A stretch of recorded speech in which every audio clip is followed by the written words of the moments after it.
Hello there. If you are looking for a story to wind down your night, or just to laugh gently at how baffling history can be, you are in the right place. Tonight's tale involves coffee, royal power trips, and a few surprises the health authorities would definitely not approve of. If you enjoy drifting off to the mild discomforts of people in the past, feel free to like or subscribe, or skip it. I am not your sultan. Let me know in the comments where and when you are listening. Honestly, I am always amused picturing someone in Reykjavik or Cairo dozing off at 3 a.m. to this. Dim the lights, get your pillow just right, pour something warm if you like. Let's ease into tonight's journey together. You know those mornings where you wake up already plotting your first cup of coffee? Well, in the Ottoman Empire, that is not so much a plan as a distant fantasy. You are startled into consciousness by the clatter of footsteps and hushed voices outside your door. Maybe the faint call of a muezzin reaches you through impossibly thick stone walls, drifting in and out with the draft. There is no gentle sunrise alarm, just abrupt human noise, and the sharp awareness that if you stay in bed a minute too long, someone important might barge in and decide to start the day for you.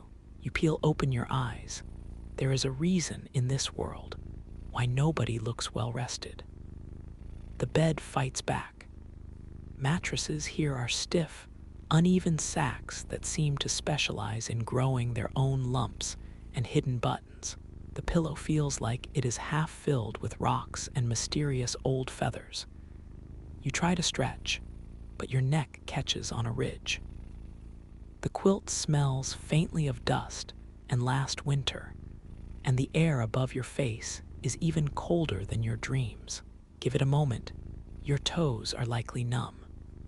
There are no blankets with cheerful patterns, no soft pajamas, just the leftover taste of wool, linen, or whatever passed for comfort 15 generations ago. You might be sleeping in your day tunic, wondering why it scratches more every morning. The thin light that creeps through the shutters leaves your room somewhere between twilight and interrogation chamber. And then there is the matter of getting up. No glowing phone to swipe across your face, no snooze button to abuse, just a thin knock at the door, respectful enough to remind you of etiquette, but persistent enough that you know you really should answer. Is it a servant, a courtier, someone with urgent news, or just someone whose job is to tell you it is Tuesday?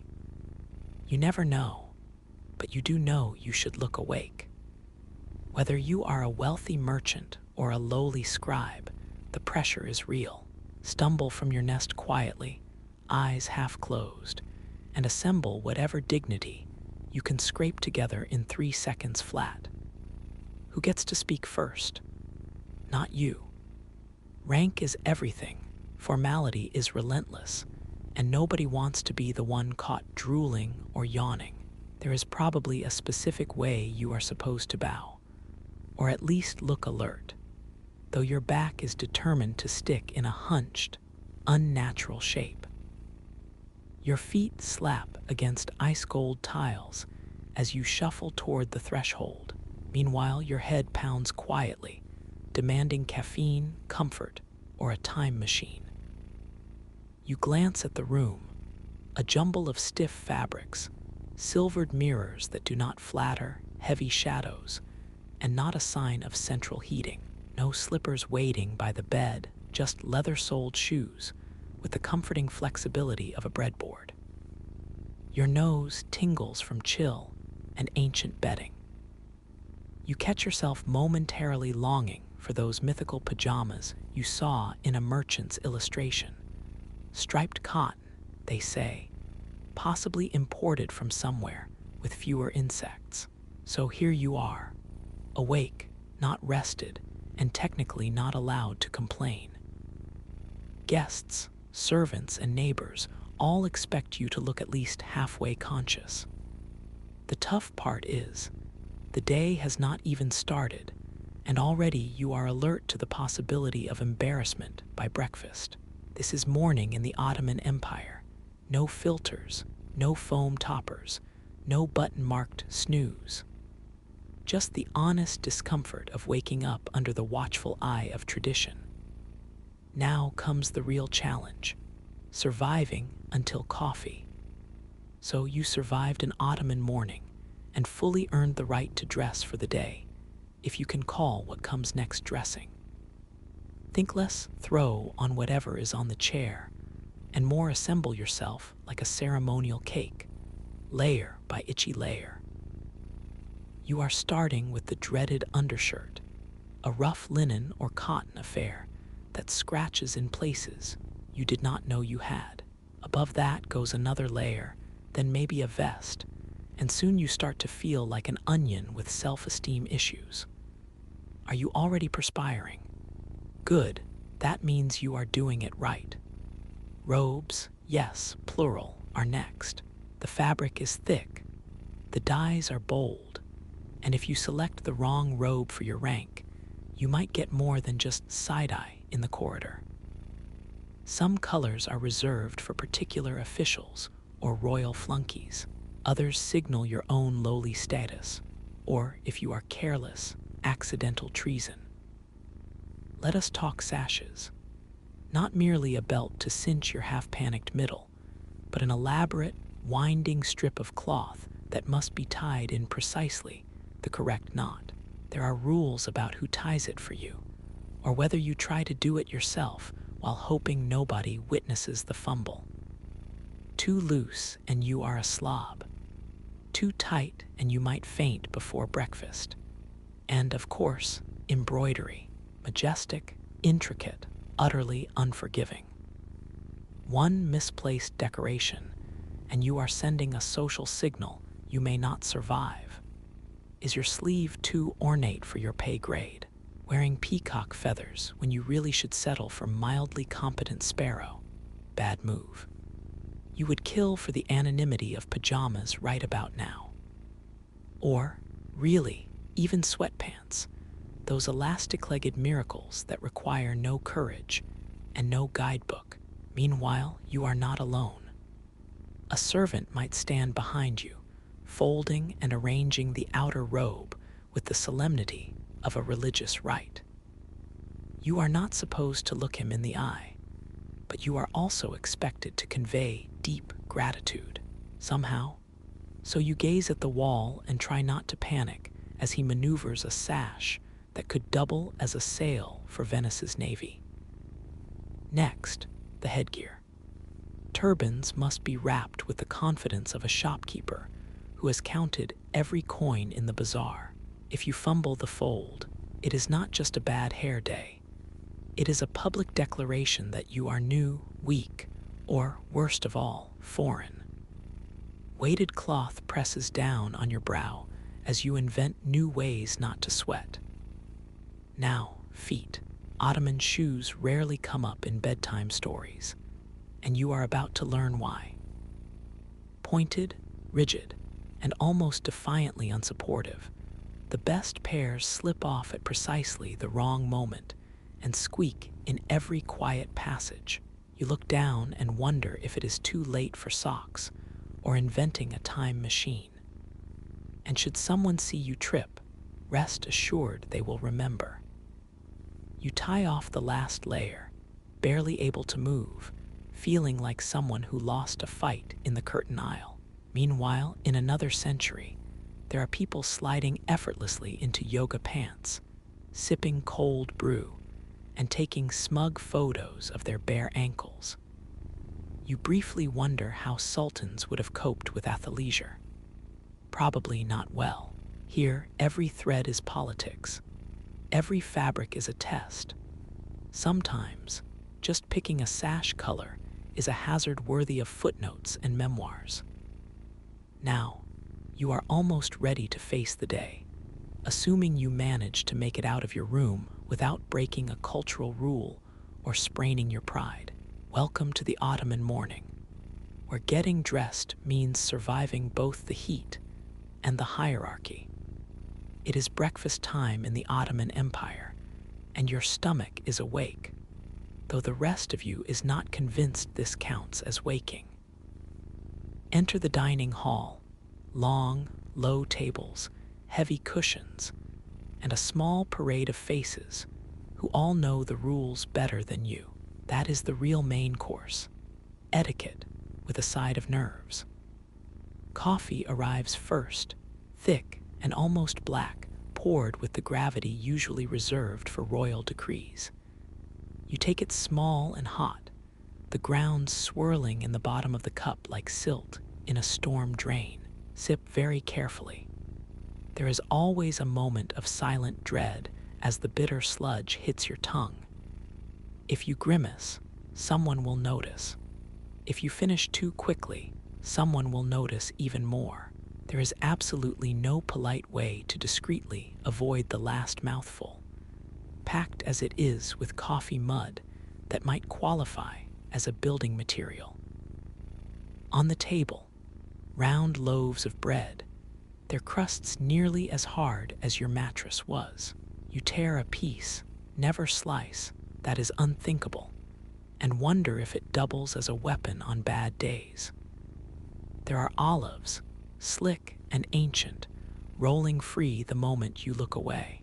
Sweet pastries show up next, glazed and sticky, intent on ruining sleeves, and tempting you into a sugar high that might not wear off until next Friday. Every item seems to require a different hand motion, gesture, or secret signal, and every move you make is a small social test. Getting honey on your sleeve is a minor embarrassment, taking more than your share, though. That is a diplomatic incident in the making. Hierarchy governs every bite. Where you sit, who hands you the coffee, which direction to reach for bread. Each moment is a history lesson where one wrong move could mean humiliation, or at least a 3-hour story passed along the hallway for months. Servants hover at the edges, silent, eyes lowered, waiting for a subtle flick of your wrist or a raised eyebrow. Direct eye contact is reserved for the truly brave or the hopelessly unaware. You keep your gaze low, pretending to inspect your olives while planning tactical retreats. Breakfast in this world is only partly about eating. It is mostly about looking calm while you navigate the powdered sugar minefield, fumble the proper hand for the bread, and try not to spill, choke, or say something unfortunate to the powerful man sitting 3 places away. Pleasure is at best a distant option. You eat because it is breakfast, and because the clock runs on social fuel, not actual nutrition. The food is filling, but not necessarily friendly, each flavor bold, unrelenting, and uncompromisingly honest, a bit like your least favorite uncle at family gatherings. You allow yourself a wandering thought. What would it be like to toss a couple of cornflakes in milk? Maybe sneak a drive-through latte, large, with extra foam. Nothing to explain. Instead, you get bread dust, candied confusion, and a cup of coffee that could wake the dead, or at least make them sit up and rethink their priorities. By now, you have survived without a major faux pas. You are energized, or at least fully caffeinated, which is close enough. There are still a few crumbs in your sash and coffee grounds clinging to your teeth, but that is just another part of Ottoman morning. In a world built on small rituals and bigger consequences, you have just made it through breakfast. As victories go, it is not nothing. Now that you have survived Ottoman breakfast with both your dignity and sash intact, you find yourself summoned to the palace. Not just any room, but the grandest hall, echoing stone, blazing sunlight, and enough expensive carpet to make you sweat anew. If your morning started with an awkward cold, it is all gone now, replaced by the very warm sensation of impending doom. As you cross the threshold, your heart does that small, unnecessary skip, the same one you get before a surprise video call, except here the meeting could end with a bow. Or, a quiet beheading, bureaucracy with higher stakes. The real landscape in the palace is made of people. There are layers, like an onion, if onions wore brocaded slippers and were armed with official seals. Closest to you are the other ambitious nobodies, all pretending not to be terrified. Next, the scribes, eyes sharp, ears sharper, living proof that gossip is a survival skill. A step above, pages, palace errand folk, tolerated like stray cats, as long as they stay silent and fetch things fast. Then you see the minor bureaucrats and officials, those masters of slow glances, high collars, and cryptic regrets. Some are smiling, you are not sure why, but it is never good. Looming somewhere is a vizier, or worse, more than one. These men radiate both silk and menace at the same time.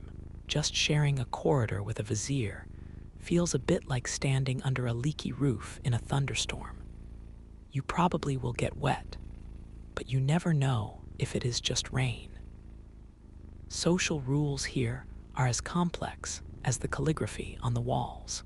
Eye contact, sometimes. If they outrank you by 3 sashes, you stare at your own shuffling feet. But if they are only 2 sashes above, a quick glance is acceptable, provided it is fleeting, grateful, and ideally apologetic. The ideal Ottoman court beau has more choreography than a ballet recital. By the way, shoulders down, knees bent just enough, hands just so. Wrong bow to the wrong person, a scandal. No bow when bowing is expected, a tragedy. Bowing too much, suspicious. Bowing too little, also suspicious. You nod at a minor official who once borrowed your ink but never returned it. He blinks and suddenly remembers someone else to talk to. You nod at a page. He jumps away like you threatened to spill coffee on his new shoes.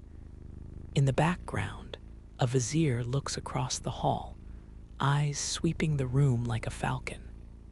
You try to look bland, which is harder than it sounds. You inch forward. The crowd parts for people carrying rolled-up decrees. Pay attention, because paper and authority move together here.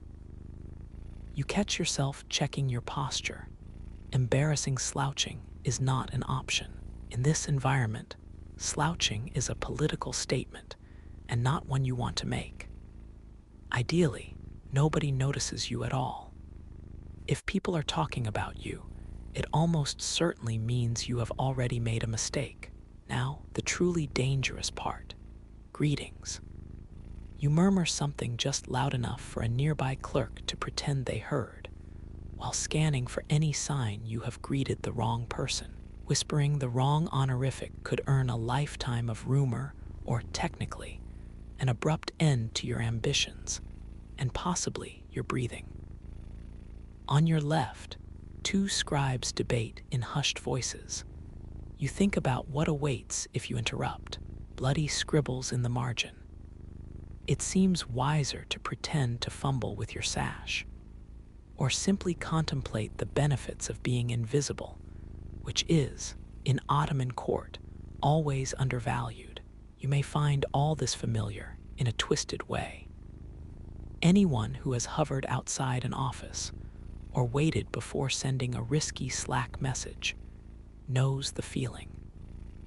But here, mistaking one official's third cousin for another is not just an embarrassment, it is grounds for removal, permanent removal, if we want to be literal. They do not write performance reviews in these halls. They write death warrants, sometimes with extra flourishes for good penmanship. As you shuffle deeper into the grand hall, heart in your throat, you convince yourself you have mastered the art of looking bland, bowing adequately, and greeting no one in particular. You hope it is enough. After all, in the palace, nobody ever wants to stand out. The best outcome: surviving the day with your head, both figuratively and otherwise, still attached. After the slow-motion gauntlet of the palace, you are herded, politely of course, toward the neighborhood bathhouse. Step inside, and you are instantly swallowed by a cloud of heat and voices. The echo in here makes every dripping footstep sound like cannon fire, and privacy has packed up and sailed away. Your first task is undressing, which is never as simple or dignified as you hoped. It all happens in a room so humid your robe gains 3 pounds by the time you tug it off. You do your best not to stare or cringe at others doing the same, while trying to mask your own existential dread. Most have mastered a routine: fold the sash, avoid the soap thief, keep your modesty with a towel the width of a scarf. You, on the other hand, spend 5 minutes wrestling with a stubborn knot. Inside, the air is thick enough to chew. The marble sweats.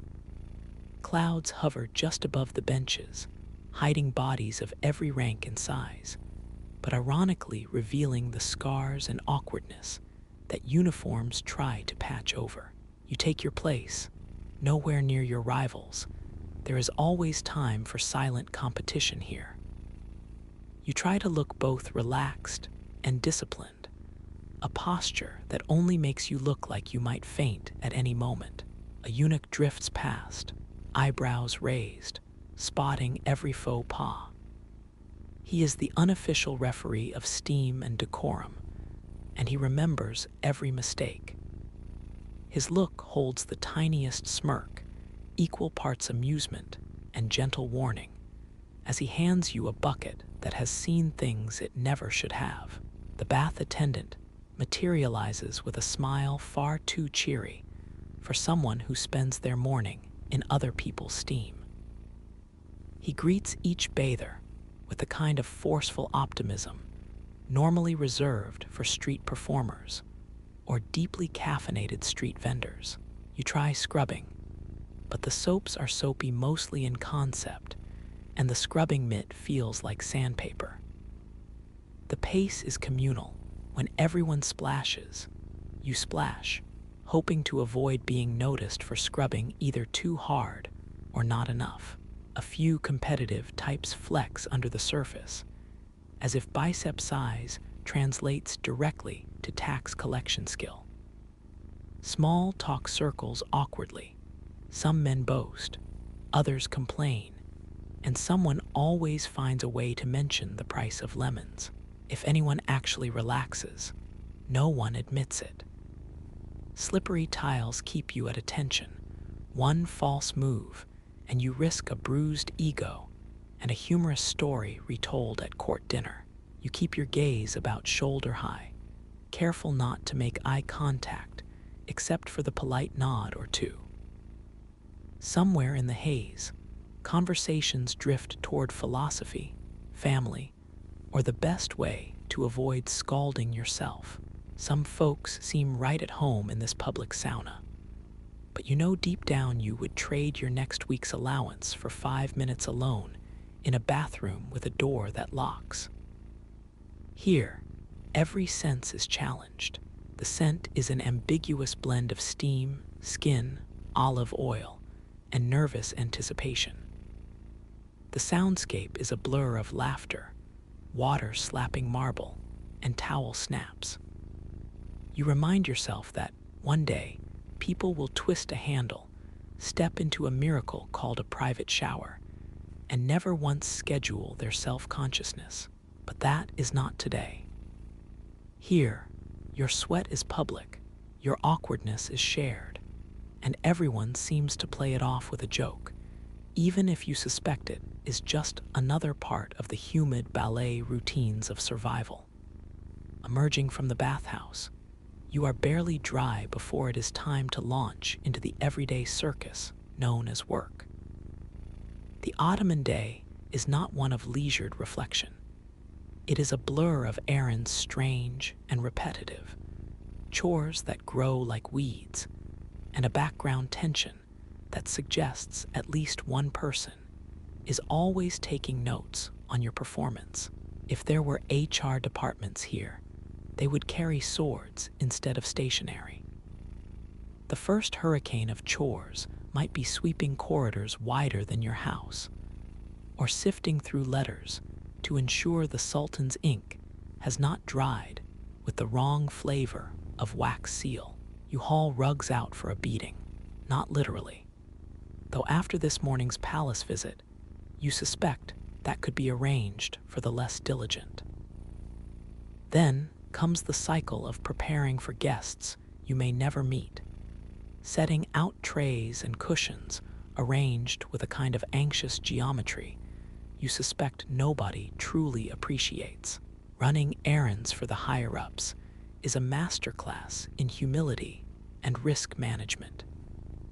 Take the wrong message to the wrong person, or garble a name by one syllable, and you become an anecdote, the cautionary tale retold over dates and coffee for weeks.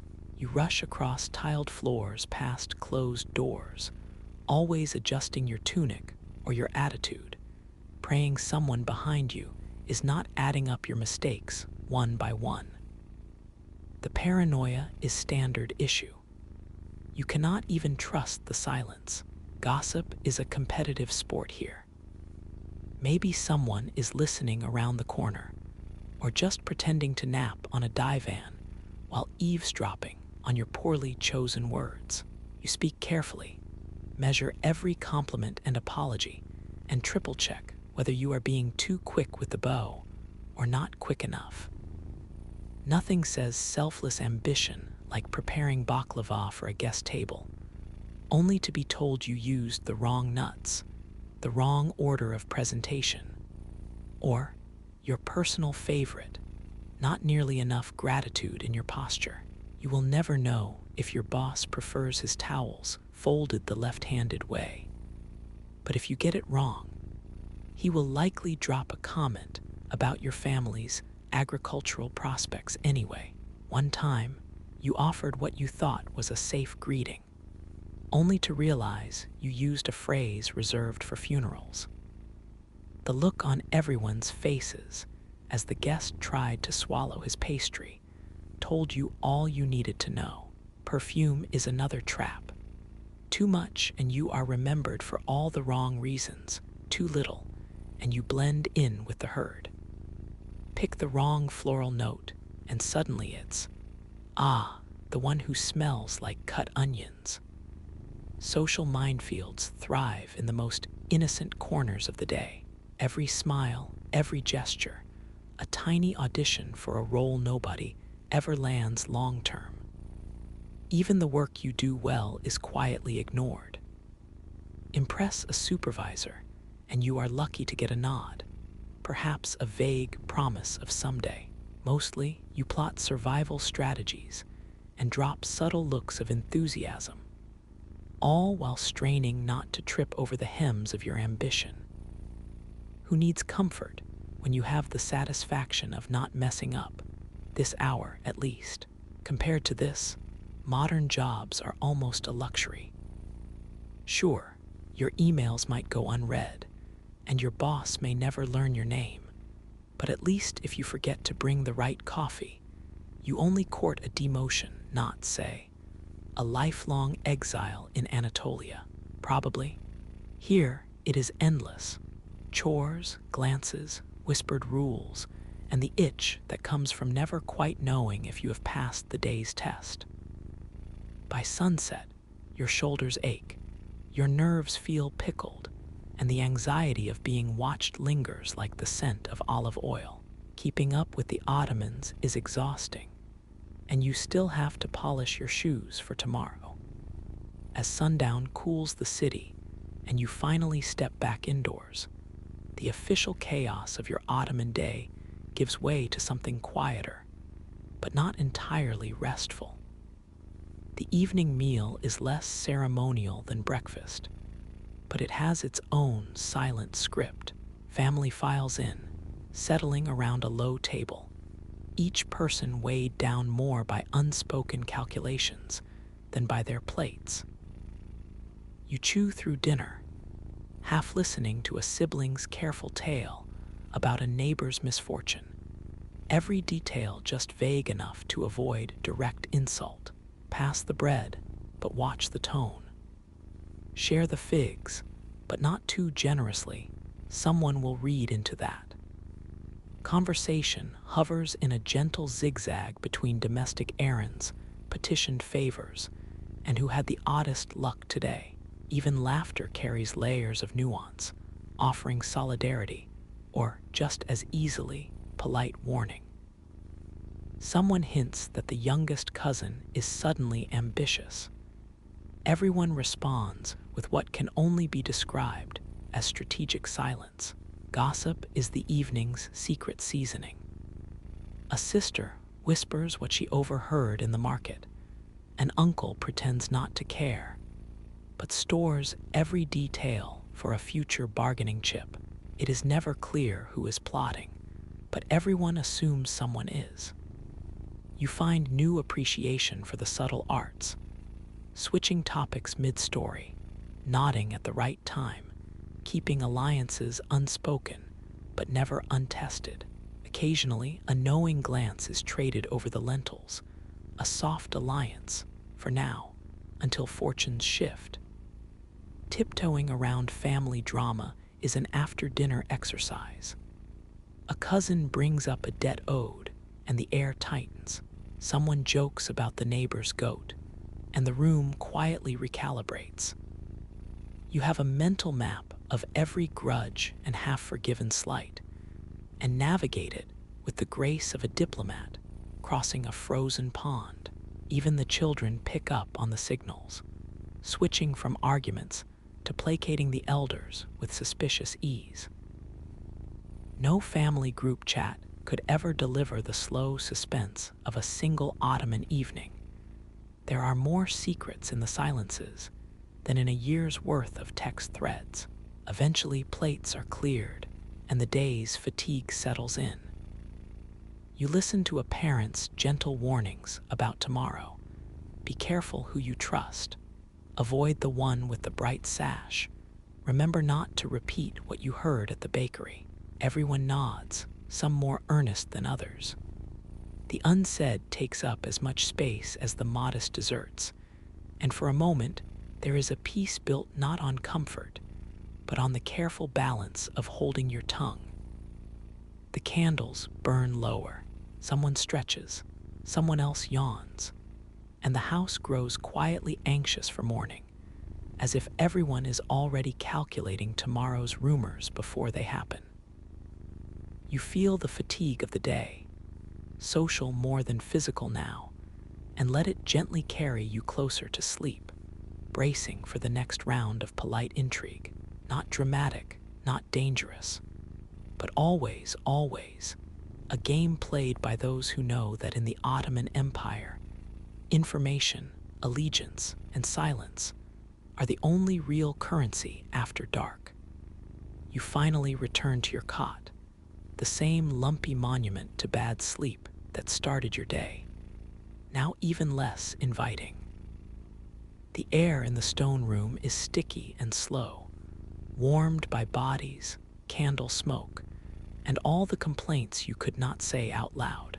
You lie back, blanket awkwardly bunched, and wait for your mind to follow your body's best intentions, not that there is a guarantee. Already, the familiar whine begins. Mosquitoes here do not so much bite as launch coordinated campaigns. You slap in the dark, half listening as another one zigzags just above your ear.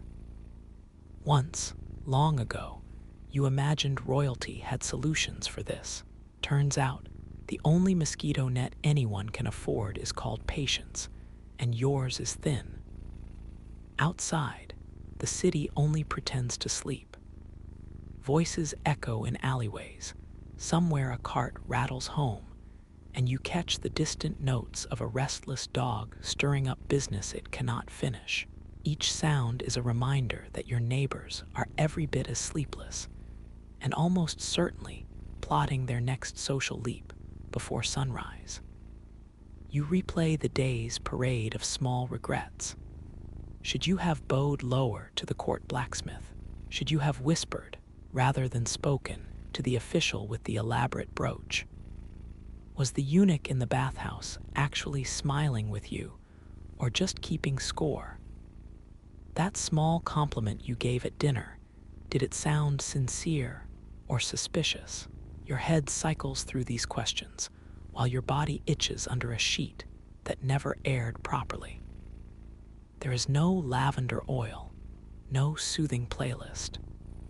Self-care in this world is more about avoiding new enemies, and if you are lucky, stealing a moment to rub your aching feet. For now, you make do, scraping the worst crumbs off your pillow, changing sides, and hoping for a patch of cool fabric that does not smell of last week's laundry. Even your dreams do not come easy. Every shift brings a fresh twinge in your shoulder, or a mosquito reminder of how hard it is to outrun discomfort on a modest Ottoman income. You debate trying to meditate, but your idea of mindfulness is listing all the people who might be irritated with you tomorrow. Still, in this heat, even anxiety gets tired. At some point, the buzzing fades into the slow churn of distant water, your mind softening into acceptance, if not real rest. Tomorrow will be the same routine, with maybe fewer mistakes, or at least some new ones for variety. That is the rhythm here. You improvise, you endure, and you hope the mosquitoes skip you for once. The darkness presses in, and you listen as your thoughts quiet themselves out of sheer exhaustion. It is not peace, but it is a kind of relief. Soon enough, the city will stir, the call will come, and you will do it all again, half awake and wholly human in the shadow and comedy of empire. There is something calming about realizing your biggest annoyance tonight might be a slow internet connection, or the fact that your pillow lost its fluff. No heavy robes, no breakfast choreography, and nobody lurking with a notepad, or anything sharper, waiting for a mistake. Your coffee comes without grounds, and your pajamas never made anyone question your loyalty. It is easy to take for granted the safe, ordinary routine, slipping into clean sheets, muting the world with a screen, maybe stretching out without worrying about the hierarchy of sashes or the political implications of a polite nod. Even your toughest days probably end with stumbling into a private bed, not tallying up bows or dodging rumors over candied pastries. Still, stress is a shared human invention. Everyone learns how to navigate tiny social hazards, whether dodging Slack messages or the Sultan's gaze. So, next time something mundane threatens your patience, remember, you could be up all night worrying about your sash color. And that makes the modern world and its dull comforts a very good deal indeed. The empire has faded, the mosquitoes have moved on, and you get to drift off knowing the only thing plotting in your room is maybe that stray sock under the bed.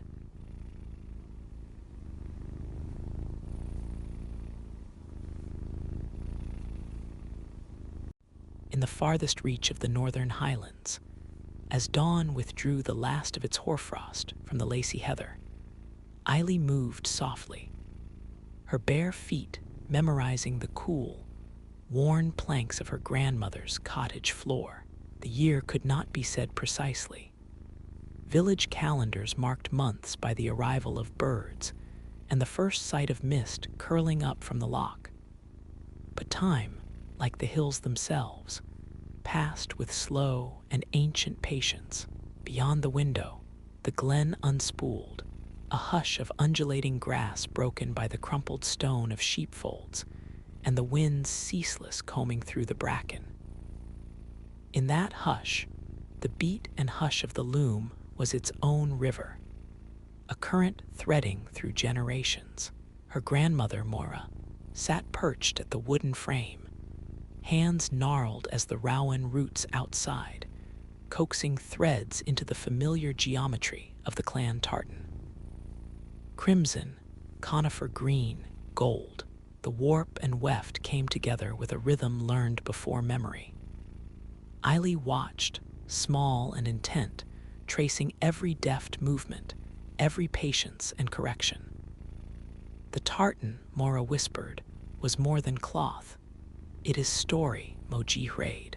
It is the land remembering itself. To weave, Mora insisted, was to listen. Not only for the chatter of shuttles and the creak of wood, but for the rustle of past voices, the echo of ancestors crossing heather with their burdens, bright sashes twined at their waists. When Eiley's own fingers, inexperienced and trembling, brushed the wool, she tasted both the warmth and the weight, the flutter of belonging, the sting of responsibility. Outside, the village dozed, frayed at the edges, its stone cottages weathered by salt winds and long winters. Smoke curled from the chimneys, with a reluctance that hinted at other fires being banked, hopeful, or merely resigned. The men, those who remained, worked the rocky soils or mended the creaking fishing boats, their laughter sharp and rare. Many others, her uncle Hamish among them, had departed for the cities, or farther still across the sea, lured by coin or simply the breath of change stirring in strange, foreign streets. And beyond the hum of daily habit, another sound began to haunt the glen. A low, persistent thrum, sometimes distant as thunder, sometimes close as the heart, a railway creeping ever nearer, rails glinting with the appetite of progress. It promised visitors, traders, a wider world. It promised, too, the thinning of old ways. In the evenings, the kitchen warmed with wood smoke and the shadow dance of peat flames. Mora would tell Eiley the stories pressed into every plaid, a red line for courage, the green drawn from the glen's own endless summer, a sliver of pale blue for the sky always yearned for but seldom granted. Their clan's tartan was ancient, devised, perhaps, by a distant mother watching over children, as, centuries ago, Eiley and her grandmother did now. A tapestry spun against loneliness and forgetting. Yet as Eiley sat at the loom, learning to tension the warp, the restlessness of the future pressed in. Sometimes she caught her grandmother's gaze lingering not on the fabric, but past the window, where surveyors had begun marking the moor with bright, alien flags. There was in those eyes no sure defiance, only the pose of perseverance, a resolve to spin story into cloth as long as hands permitted. Eiley's own hands grew steadier, though she marveled at the loom's stubbornness, its delicate demands. The wool, dyed in the stream with lichen and bark, softened beneath her fingers, and as patterns emerged, she felt herself woven both into the tartan and out of her old childish bounds. The world was turning, the hills unchanged but less certain, and though she wished to hold each moment within the crosshatch of threads, she understood, in her marrow, that holding was perhaps itself a form of farewell. As night gathered over the glen and plaid cloth cooled on the sill, Eiley pressed her hand into its folds. She listened for the railway, for the future panting beyond the heather, and recommitted herself to the old work. One thread gathered, one story held, as her grandmother had taught, against the hunger of forgetting. The turning of seasons in the glen was marked less by sudden flourish, and more by inevitable seepage. Green fading to gold, mist gathering weight on the hills, and a soft hush falling over the fields where sheep browsed among stubbled grasses. Even the river, silvered and unrushed, folded into the rhythm of slowing days. It was in the cool hush of autumn, when the air was spiced with peat and dusk pressed closer to the windows, that Eily truly entered the world her grandmother kept alive, the world of memory, sharp as new dye and persistent as wool under the nail. In the workroom, racks of tartan cloth rested in lazy heaps, each drape whispering names and lived days. Her great uncle's wedding, a brother's leaving, the funeral shroud for an old aunt whose laughter was as shrill as wrens in the morning. Mora possessed a memory, not only in her mind, but in her touch, recalling stories by tracing the slant of a particular green or the warp's hardy thickness. The subtle difference a spring lamb's fleece could make to softness come weaving time. Eily learned to listen with her hands as well as her ears. Her grandmother taught the hidden dialects within thread. How the tension bespoke the mood of the spinner, the hesitance of grief, or the jubilation of love. How knots quietly revealed a distracted mind, or a tremor of old sorrow. The loom, taken for a lifeless tool by those who merely glanced at it, was in truth a reliquary, storing the pulse of the present inside every inherited motion. Sometimes, bending over the beam, Eily caught the faint scent of lanolin and remembered chasing sheep in her earliest, sunlit days, while Mora's voice knitted tales of raiders and rebels, of vanished courts and rain-hammered crossings. Yet the poetry of memory Eily learned was not undisturbed. It tangled with the ache of absence. At times, as she passed the kitchen door at dusk, she glimpsed her grandmother sitting still, hands quiet in her lap, the lines of her face catching the amber light. Silence rolled between them, sometimes comfortable, sometimes with the sharpness of regret. There were years and family stories untold, sections of tartan where the colors bled into confusion, histories lost to emigration or silence. Eily found herself drawn now to questions. Why had Uncle Hamish left? And who would finish weaving his pattern if it was not traced already on a bolt in the dark undereaves? On festival evenings, the villagers gathered, tartans bound at the waist, thrumming the hall with music and the sharp, sweet scent of heather ale. Patterns shone in candlelight, some bright with pride, others dulled and fading.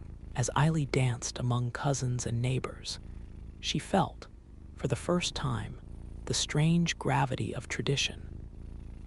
That sense of belonging which could, in the same breath, confer safety and restriction. There was warmth in the ritual, the slow circle of hands, the chorus of old songs, but also a shadow at the periphery, the knowledge that fewer children learned to die with lichen, fewer hands sought the old looms. It was during one such evening, when the music lulled and shadows gathered thick at the edges of the hall, that Mrs. Sutherland let slip news of the railway tracks. They say the tracks will run beyond the big pine this spring. There'll be strangers now and work for the lads. But her words dwindled, replaced by uncertain laughter and a brittle silence. Mora's tartan, draped on her shoulders, seemed suddenly weightier. Back at the cottage, Eily sat with the silent loom. Unspooled threads tangled her fingers as she attempted a new pattern, one less loyal to symmetry, more restless. She practiced again and again until the tension stung her palms. The air was thick with peat and memories, yet change had begun to gnaw at the threshold, a kind of anticipation that unsettled even the most familiar weave. Eiley realized then that memory, like tartan, was at once fragile and persistent, easy to distort, but stubbornly surviving so long as there were hands to guide the thread. That night, the wind rose and battered the eaves.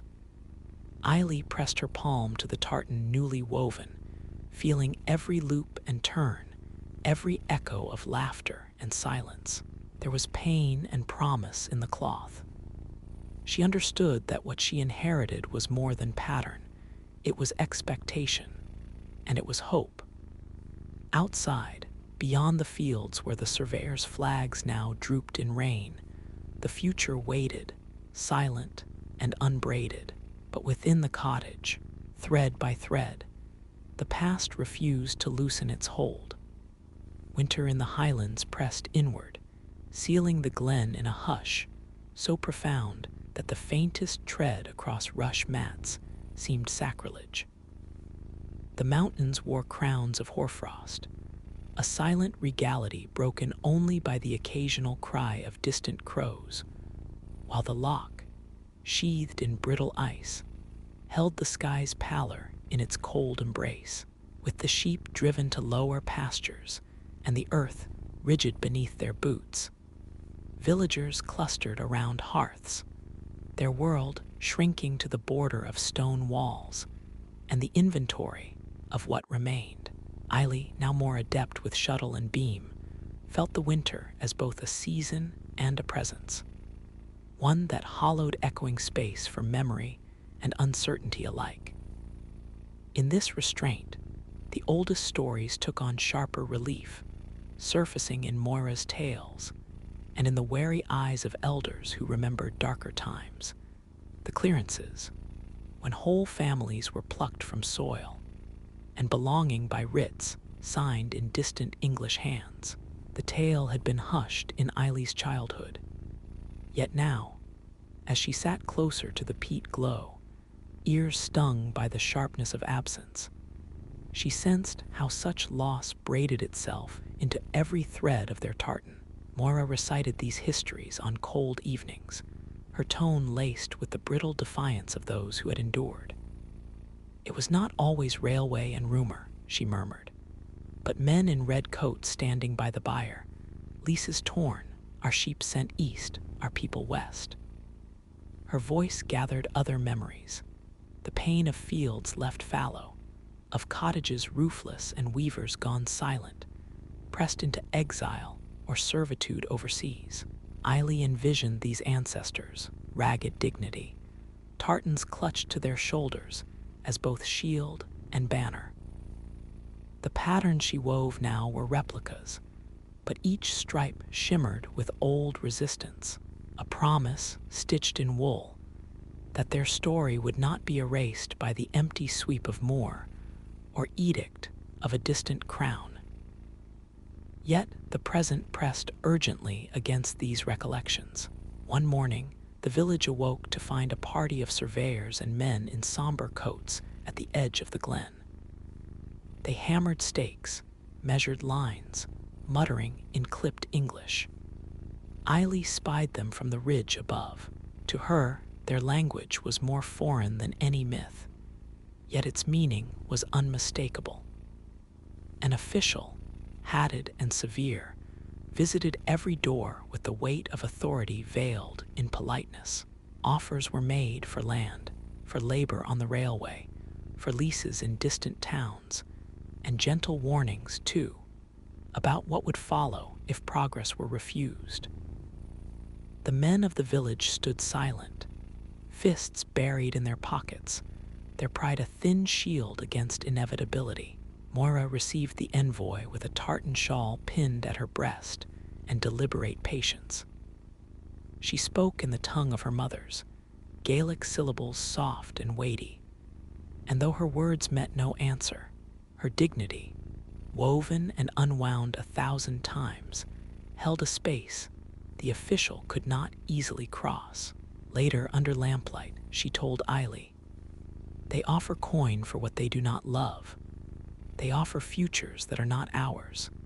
The tartan is our answer, even as the world forgets its question." That week, church bells tolled for Donald McLean, the last of the old crofters, his cottage soon to stand empty, possessions bought and scattered before him. Eiley helped sort through bundles of cloth and worn tools, feeling the hush of endings in every drift of dust. There were tartans among the relics, faded, stitched, and restitched, some so threadbare that only by closing her eyes could she reconstruct the blaze of their former colors. When she lifted one to the pale light, she braced herself against all that it summoned. Not only the suffering of loss, but the fierce will to preserve what could not be replaced. Outside, the railway advanced, iron lines stitching the land with a new, alien order. The first engine was still months away, but rumor carried its approach like a winter wind, promising jobs and strangers, and the weighing of old custom against the convenience of elsewhere. More than ever before, Eiley perceived her craft as both solace and protest. The tartan stripes were not only marks of kin, but refusals to disappear. Her hands moved with intention, each shuttle beat a vow uttered in the silent language of her forebears. From the hills above the glen, snow settled in gentle drifts, muting all color, blanketing tombstones and empty crofts alike. Yet within the walls of the weaver's cottage, as the hearth threw restless shadows on whitewashed stone, the loom sang aloud, clearer, more certain, as if to declare that even in the age of clearance and crown, threads endure where voices are stilled. In that murmuring, Eiley heard all her lineage tracing its stubborn course through the patterns she must never, for all the world's turning, unlearn. Spring seeped into the glen with sober, trembling commitment.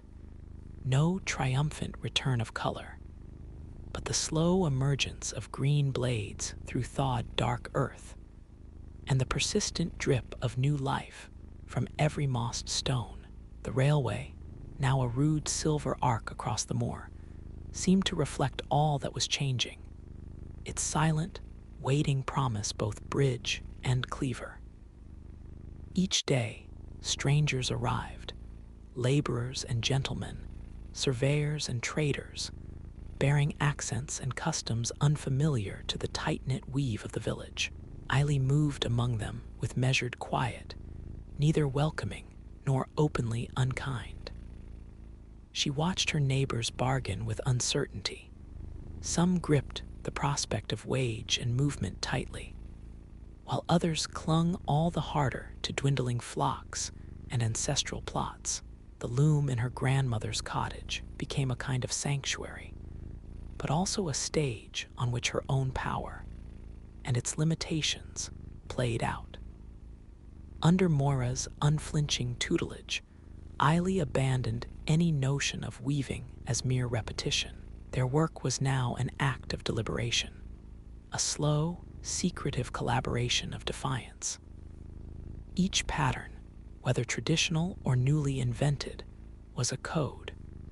Greens deeper than the glen's shade, gold lines like veined topography of kin, unexpected threads of morning blue. When traders passed through after market days, eager to purchase a piece of Highland color as a souvenir or trinket, Moira would fix them with her hawk's gaze and select only the simplest cloth. What was truly clan work, truly memory, they kept to themselves. These special lengths, woven tight, subtle in their symbology, were distributed among those who remained. Men and women wore them discreetly, a sash beneath the coat, a thin scarf under the collar, a band pressed close to the wrist. These tartans were not for show. They signaled fealty to land, history, and a community whittled but not dissolved. Even children learned, with a trace of gravity, to recognize their own marks and the stories sewn between warps. Beyond the loom, resistance took quieter forms as well. Eiley found herself mapping, with increasing acuity, which neighbors could be trusted, and which had already begun to side with progress, to smooth the way for the railway and its incoming stewards. The edges of trust, once blurred by shared hardship, now revealed uneven seams. Meetings were held in the storeroom behind the alehouse, voices trembling with both resolve and doubt. Some spoke of writing to Parliament, of reviving old Gaelic songs in public, of planting trees in forbidden corners as both marker and memorial. Moira, whose strength was found not in volume, but in endurance, counseled patience. The world's appetite will not be sated, but we feed ourselves with each act that binds us, she reminded the others. Eiley felt this lesson tighten in her own chest, sometimes a comfort, sometimes a yoke. At the loom, she invented patterns that reflected the new truth. Asymmetrical, restless, punctuated with sharp changes, palettes that hinted at migration and return, separation and reunion. These experiments, at first greeted with skepticism, were soon studied with somber curiosity. As elders debated whether to embrace evolution or retreat into memory, there came a morning when the first distant train whistle echoed through the valley, haunter than any lark or cry of sheep. Doors cracked open, children pressed to their mothers' sides, and the old men hefted their traditions onto shoulders grown fragile with waiting. The day was unremarkable in its weather, but unforgettable in its meaning. Strangers disgorged onto the new platform, paths trampled into the grass that yesterday was untouched. Some brought promises, some warnings, some only their own hunger for transformation. Eiley and Moira watched from the rise overlooking the station, tartan shawls clasped tightly, their silence an act of both mourning and vigilance. In the pocket of her skirt, Eiley's fingers curled around a scrap of her own design, thorn red, storm gray, and a brilliant, unexpected green. She imagined one day unfurling this in its entirety, holding it to the sky in witness that the glen would not quietly dissolve into history's undemanding shadow. When evening came and the new arrivals filled the inn with laughter and brash, unfamiliar song, the old rhythms persisted inside the cottages. Needles flickered in lamplight, shuttles pressed onward, and whispered bargains passed along doorways. In the loom's ancient song, Eiley found not only consolation, but the galvanic thrill of agency, a kind of resistance woven as surely into her body as into the tartan itself. The glen was changing. Nothing could halt the advance of iron and ambition. Yet, among those who gathered in the hush of spring evenings, there burned a quiet knowledge. As long as hands remembered, and voice and thread conspired in unity, something of the highlands, the pattern, the name, the soul, would yet persevere. The tide of summer crept in quietly, painting the fields with slow gold and setting the heather's haze trembling on distant slopes. The railway's presence had faded from threat to fact, its whistle becoming a minor chord in the daily composition of the glen. The world beyond had grown closer, but within the stone walls of Moira's cottage, the tapestry of purpose and memory was still spun daily, quietly majestic and fiercely tenacious. Moira's hands, which once commanded the loom with sovereign confidence, had begun to falter. The fine tasks demanded patient attention, but the years, accumulated in the hollows of her knuckles, sometimes forced her to pause and relinquish the shuttle to Eiley. There was a new gravity to their shared labor. In the handover of thread and spindle, knowledge moved like water from vessel to vessel, transparent yet profound. The old woman's voice, now uncertain and frail at the edges, became no less true. Every pattern you birth bears not only your mark, but mine, and those lost to the peat's hush and the sea's hunger. Eily felt this inheritance fierce and living in her bones. She mapped her grandmother's gestures, adopting the subtle press of thumb, the silent judgment of tension, the humility of revision. As Mora guided, corrected, sometimes merely watched, Eily was seized by the understanding that she did not simply echo the past. She was shaping the story's edge, adding her own chord to its unbroken song. The tartan she wove now was not strictly the clan's tradition, nor wholly her invention.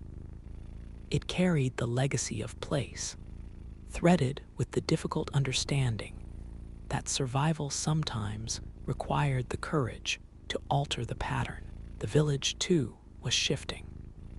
Some of the new arrivals had settled, a baker in the empty shop, a surveyor's widow tending goats and learning Gaelic in laughter and mangled phrase. There were marriages between families old and new, children whose games marked the tracks as boundaries, not wounds. Arguments flared, over rights to land, over whether the pipe band would learn foreign airs. But the days of fearful anticipation had softened into an uneasy, living coexistence. The tartans, once brandished in silent defiance, became bridges in themselves. At market, Eily bartered a length of tweed with a boy from Glasgow. At festival, she traced unfamiliar hands across the warp, showing how meaning might be read and learned anew. Yet not all reconciliations were easy. Mora's decline brought with it the tension of unfinished business.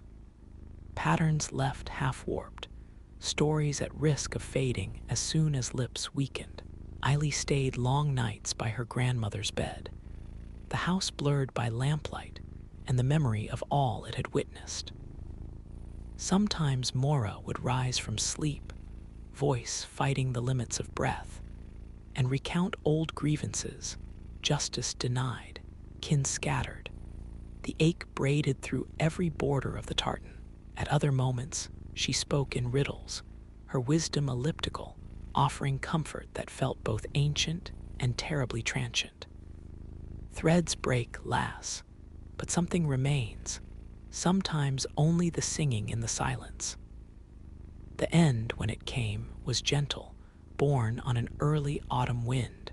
The village gathered in sorrow, fastening borrowed tartans about their shoulders, each pattern a quiet biography. Eily stood by the grave, the weight of solitude pressing her more than the leaden sky. That night she returned alone to the loom, her world reduced to the rhythm of weft and warp in a house forever changed. In the hush, she felt the absence not as emptiness, but as a summons, every movement a reassertion of all that had gone before. Thereafter, the call at her door changed tenor. People came for woven cloth, yes, but also stories, for a lesson in dying like in green, or to carry away a few inches of pattern and the tale behind it. Travelers paused beside her window, seeking a glimpse of the last weaver whose thread still married memory and hope. Eily wondered, at times, whether she could claim to hold a piece of the highlands in her fingers, whether the struggle and courage of Moira, of all their kin, truly survived in a bolt of patterned wool. But when she saw the tartan shawls at weddings and on infants, draped across gravestones or twined around young arms, no longer only Highland by blood, she understood legacy as both burden and release, a torch that lit the path forward even as it warmed what had come before. Now, as dusk lay gentle veils on the hills and the railway's echo softened among the flocks, Eily set her latest creation beside the west-facing window. The light caught in its colors, old, new, luminous with memory, alive with the longing that ran deeper than any weft. The last weaver, but not the last story. The loom awaited dawn, and the patient hands that would reach again for thread.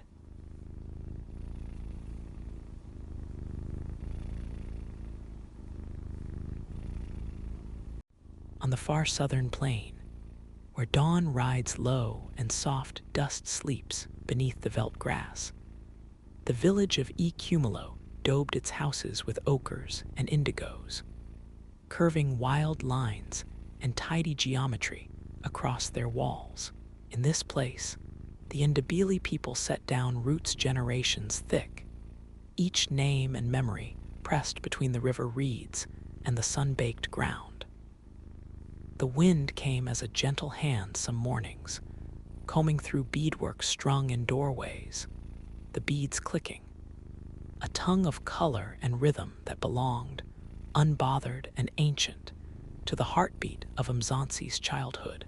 From the earliest she could recall, Mzansi's feet had carried the dust of these paths, the ochre dust that clung to the hem of her skirt and the creases of her palms. She watched, year upon waning year, as her grandmother, Ma Koza, stooped on a woven mat before the round doorway, fingers old as driftwood, but bringing impossible light from small glass beads. Ma Koza spoke rarely while working. Sometimes, the only voice in the hut was the dry sliding of beads against skin, the whisper of thread drawn taut, the low, soft exhalation of patience, unspooled. There, under the battered circle of afternoon sun, Mzansi learned the first language of the bead. Not the colors alone, though the blues, reds, and golds burned bright as river birds, but the rules and repetitions spiraled in patterns. She learned that the world wove itself in cycles: drought, harvest, joy, grief. The beadwork, too, circled itself, each loop repeating the last, holding together the stories that would otherwise break away in the wind. Ma Koza's hands guided hers, correcting, never scolding, letting Mzansi feel the secret pulse beneath each strand, the gravity of tradition hidden within the smallest ornament. "Look, child," Ma Koza would murmur, her voice worn but unwavering. "It is not the beads alone that carry memory, but the way you lay the thread. Each knot is a promise, each line a path." There was a time when every doorway in Cumulo flashed with beadwork, when every wrist and ankle glimmered in the sun, when songs rose with the smoke at dusk, and the elders' stories strung themselves alongside the necklaces, unbroken and prodigious. But as cement walls replaced dung-plastered huts, rough-edged plastic buckets edged out the reed-woven ones, and the patterns in the beadwork began to shrink. Children wore store-bought bangles. Tourists, sometimes, pressed coins into brown palms for a bracelet, never pausing to hear the name of the pattern, the meaning of the blue triangle, or the white chevron. Mzansi watched this change settle slowly over her village. Each season, fewer women gathered beneath the wild fig tree to loop necklaces in company. Each harvest, more boys trampled the old beadwork mats, preferring radios to the elder stories. The air seemed thick at dusk, not only with the scent of cattle and cooked sorghum, but with something heavier, a hush where laughter used to live. Her grandmother grew older, smaller, her hands curled as if to embrace the memory of what was slipping away. Yet, in the close heat of their hut, Mzansi's resolve began to shape itself. The old patterns, they were more than vanishing art. They were the signature of her people, of her own marrow. She saw with new clarity the way the loss of one pattern meant the erasure of a story, a kinship, a prayer sewn into glass and fiber. Though intimidated by the great swathe of forgetting that seemed to sweep across the younger faces, she felt within herself a gentle rebuke. The slow, stubborn strength she had inherited through Ma Koza's patience. To remember, she realized, was to resist. On brittle evenings, as the world seemed to lean toward the metallic gleam of tomorrow, Mzansi pressed her fingers to the spine of her latest creation, a choker strung close and intricate, bearing the old diamond pattern that Ma Koza said signaled strength in battle and unity in suffering. Outside, the voices of her peers tangled with a song on the wind, the melody unfamiliar, the words quick and loose. But inside, the beads glimmered in their patient order, each one holding a fragment of morning light. In that room, between her grandmother and herself, tradition did not die softly. It stitched itself into the heart of all that refused to be lost. So Mzansi sat in the hush, surrounded by skeins of colored thread, the grit of the past sifting through her fingers, determined, as the dusk deepened, not merely to witness the end of things, but to shape what would endure bead by fragile, luminous bead. Morning crept through the thatch-fringed window as an uncertain blessing. It lined the walls in faint gold and made the beads on Mzansi's work table glow like live embers. Here, in these small hours, the promise of continuity felt fragile, each bead separated from the last by the merest breath, humidity clinging to the air like an old regret. Mzansi's fingers moved with deliberate care, threading a new bracelet, as if weaving not just color but memory. A tapestry the world outside her hut seemed intent on unraveling. Each day, the world sent strange, insistent signals into the village. Lorries rumbled over the river fords, splattering radio music and murmurs of city life. Children returned from nearby schools reciting lessons in stilted English. Young men wore their hair pressed close, shoes bought at market. Young women whispered about work in Johannesburg or Pretoria, about lives not bundled in woven cloth or ritual color. Even Ma Koza, proud and weathered as seasoned wood, seemed smaller now amidst the press of new expectation.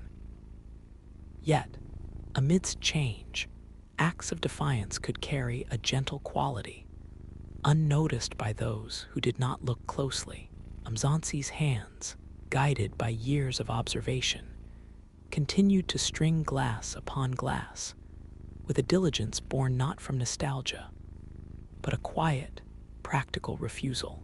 Each bracelet, anklet, each woven strip destined for a wedding garment or a newborn's clasp, became an act of insistence, a way to mark time with color, to refuse the logic that old things must vanish without struggle. She moved from piece to piece, testing the twist of thread, admiring once more how midnight blue melted into earthy red, how a zigzag line could signal endurance through hardship. Patterns danced up from her memory, the intricate chevrons Ma Koza once wove for the harvest dance, the divided circles denoting loss and renewal. She realized, with a touch of awe, that she remembered more than she imagined. Her muscles recalled what her mind sometimes failed to say, the rhythm of tradition residing both in flesh and recollection. But hers was not an effort sheltered in solitude. One still morning, she carried her tools out beneath the wide-branched knobthorn tree where, years past, the women had gathered in noisy circles. The space felt changed, invaded by emptiness and the distant cry of goats. Still, she laid her mat and arranged her beads, hoping the act itself might summon voices from the quiet, or at least draw the curious. For a long time, only the wind moved, the air ringing with invisible presences, ancestors lingering on the edge of sound. At last, a pair of eyes appeared. Tembai, the youngest daughter of the neighboring hut, toes dust-caked, arms folded primly across a faded school tunic. She stared, not speaking, as Mzansi selected a creamy bead and showed her the opening.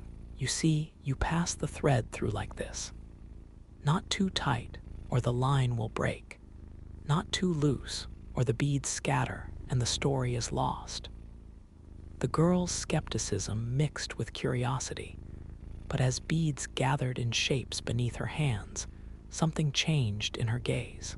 The pattern became real, an idea turning tangible and bright.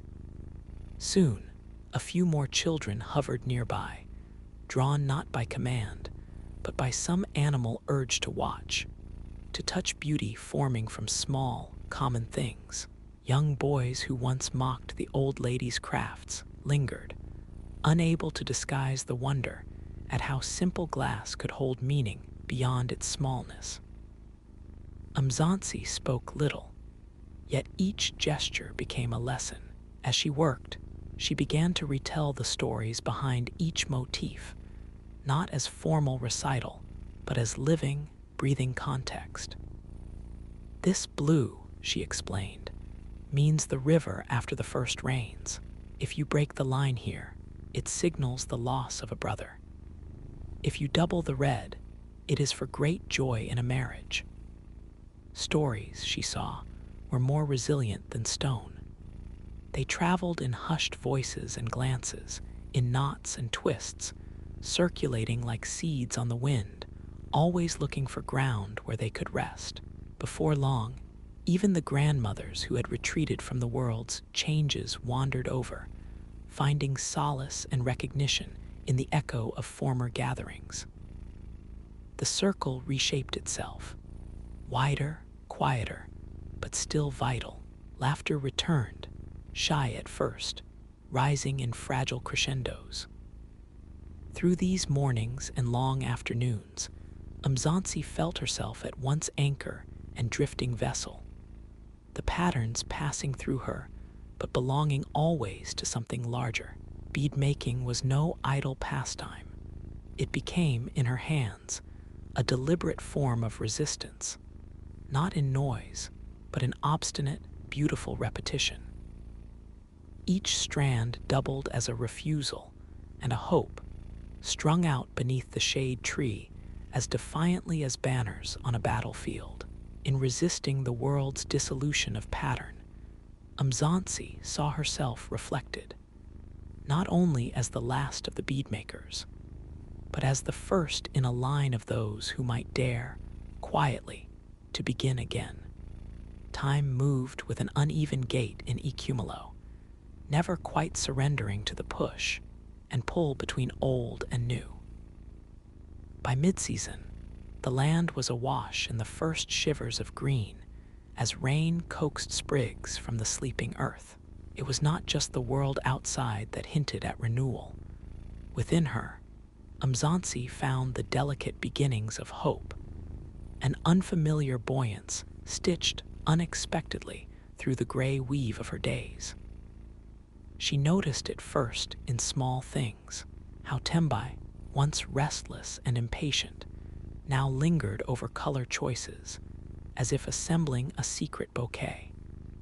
How even the older girls, who had all but vanished into the hum of city aspirations, now drifted through the village with bracelets gleaming at their wrists, whispering to each other in the shade about designs and meanings.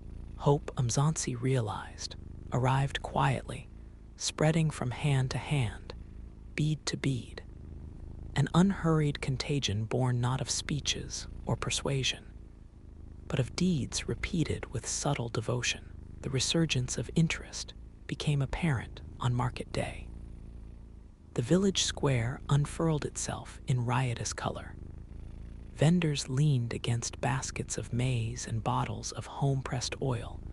Children dashed around puddles, and visitors from distant hills strolled under the ochre sky. Mzansi's beadwork had always occupied a modest corner, but now her mat was soon ringed by those who wished to see her patterns up close. Women from neighboring clans examined the bead strands, trailing laughter and light suggestions. There, among the pressed bodies and mingled dialects, she became a quiet center, her fingers moving with patient authority, drawing eyes and questions from all around. Yet it was not the thrill of approval that lifted her spirit, but the sense of a threshold crossed, a delicate, unspoken solidarity built bead by joined bead.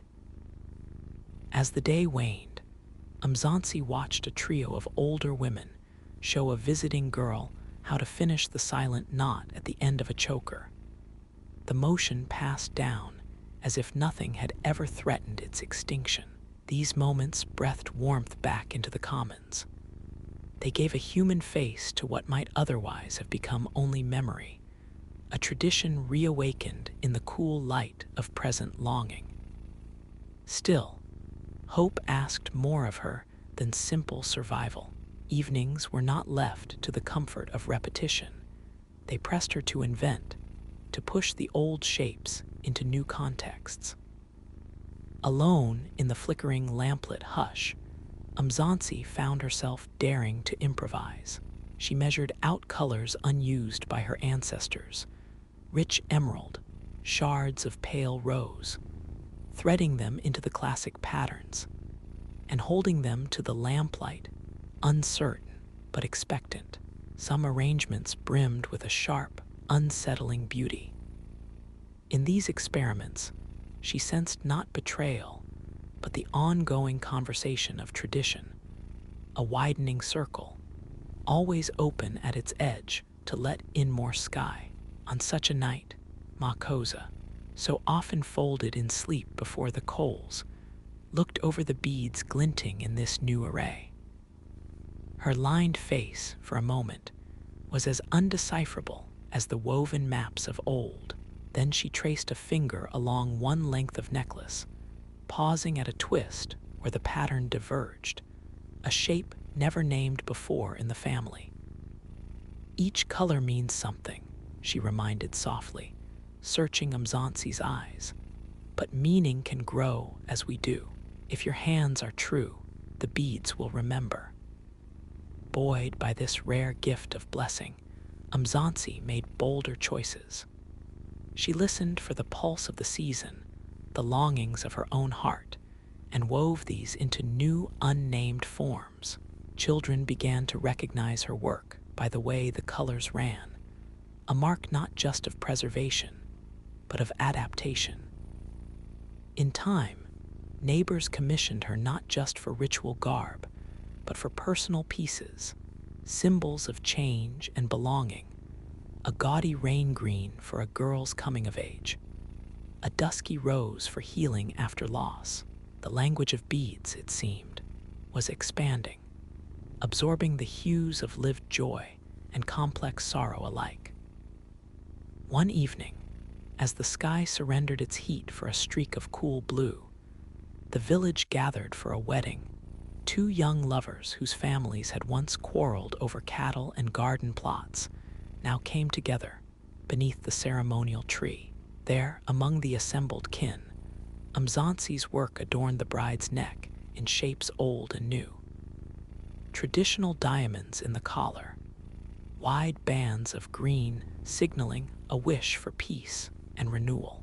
As the couple danced in the dust, laughter rising like birds startled into flight, she felt a swell of private pride, knowing the beads sang not just of heritage, but of futures yet unconceived. The elders began once more to tell tales when night pooled thick around them, and as their words floated across the fire, beaded belts and necklaces shone in the flicker, a silent testimony to what acts of gentle hope could achieve. Mzansi, listening, realized it was not only the motifs that endured, but also the willingness to brave change without fear, to carry the bright and brittle practice forward, letting it become something larger, truer, for those who would come after. Thus, as rain tapped at the thatch in the deep hours, and the beads cooled in their bowls, Mzansi slept content beneath a sky dotted with stars. In her dreams, old patterns loosened, and new ones gathered, colors blooming wild in the field of hope she had sown with her hands. When the dry season returned, and the fields yellowed beneath a pressing sun, a different kind of expectancy swelled within Ecumulo. This was the season when the kingdom's farthest corners sent out word for the coming festival, a gathering of lineage and lore, the spanning bridge between memory and renewal. For generations uncounted, such festivals crowned the continuity of the Ndebele, a time when beauty was not mere ornament, but living declaration, pattern and ornament, a lexicon of belonging. Mzansi understood, as she arranged her tools in the quiet, that this year's festival pulsed with new meaning. It was not only a test of forgotten knowledge, but a proving ground for those who dared to twist the thread anew. Her beadwork, which had begun in the hush of an old mat, once the fading echo of a single grandmother's guidance, now carried the gaze of a wider world.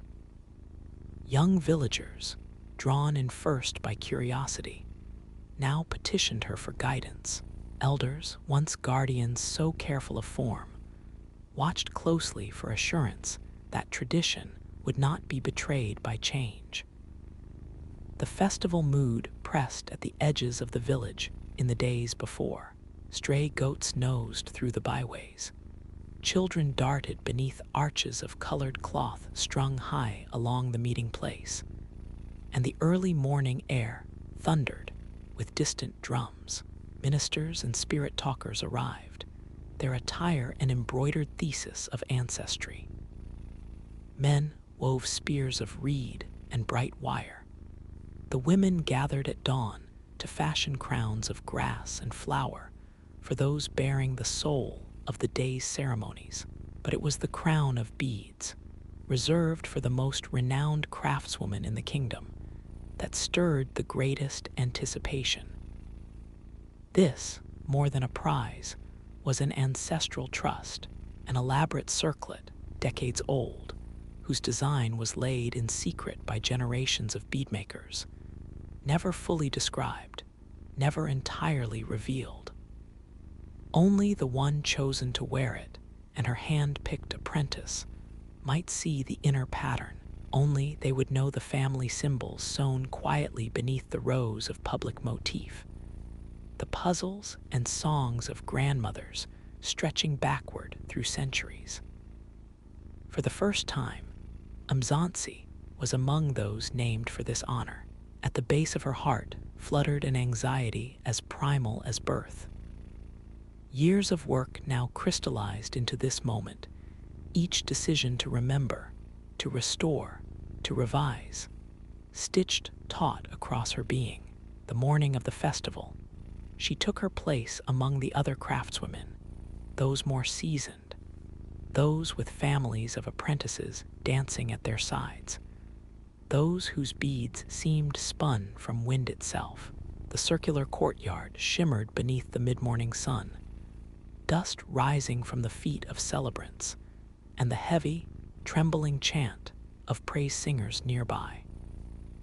Presentations began, beads unveiled before clan mothers and festival chiefs.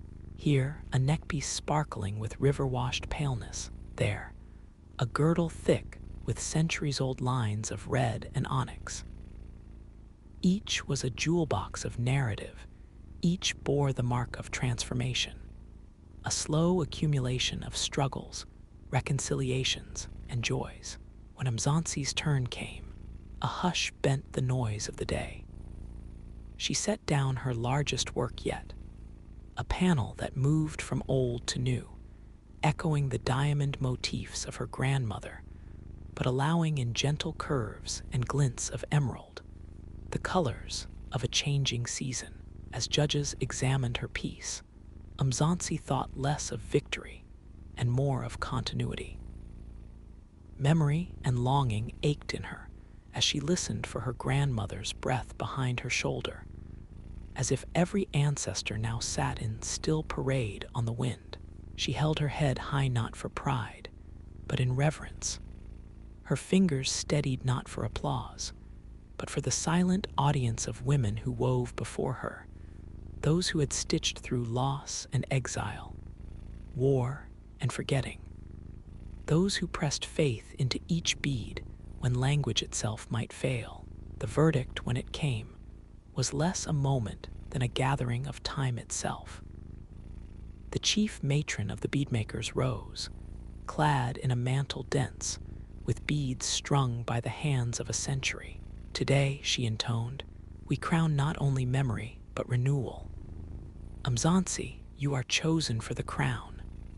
The pattern alters, the meaning deepens. Come forward and let all the people witness." The circlet was set lightly on Mzansi's brow, its cold weight and astonishment. Beneath the shifting sunlight, rows of color melded. The cobalt promise of storm, the white-struck hope of daybreak, the rose flare of recent seasons. Inside, hidden from all but her eye, ran the secret sign Ma Kosa taught her, a motif for resilience woven beside a green splash, her own addition, binding past and possibility. Tears did not fall. She stood with a composure hard-won across months and years. She saw the wonder flicker in Tembai's gaze, in the murmurs threading through faces young and old.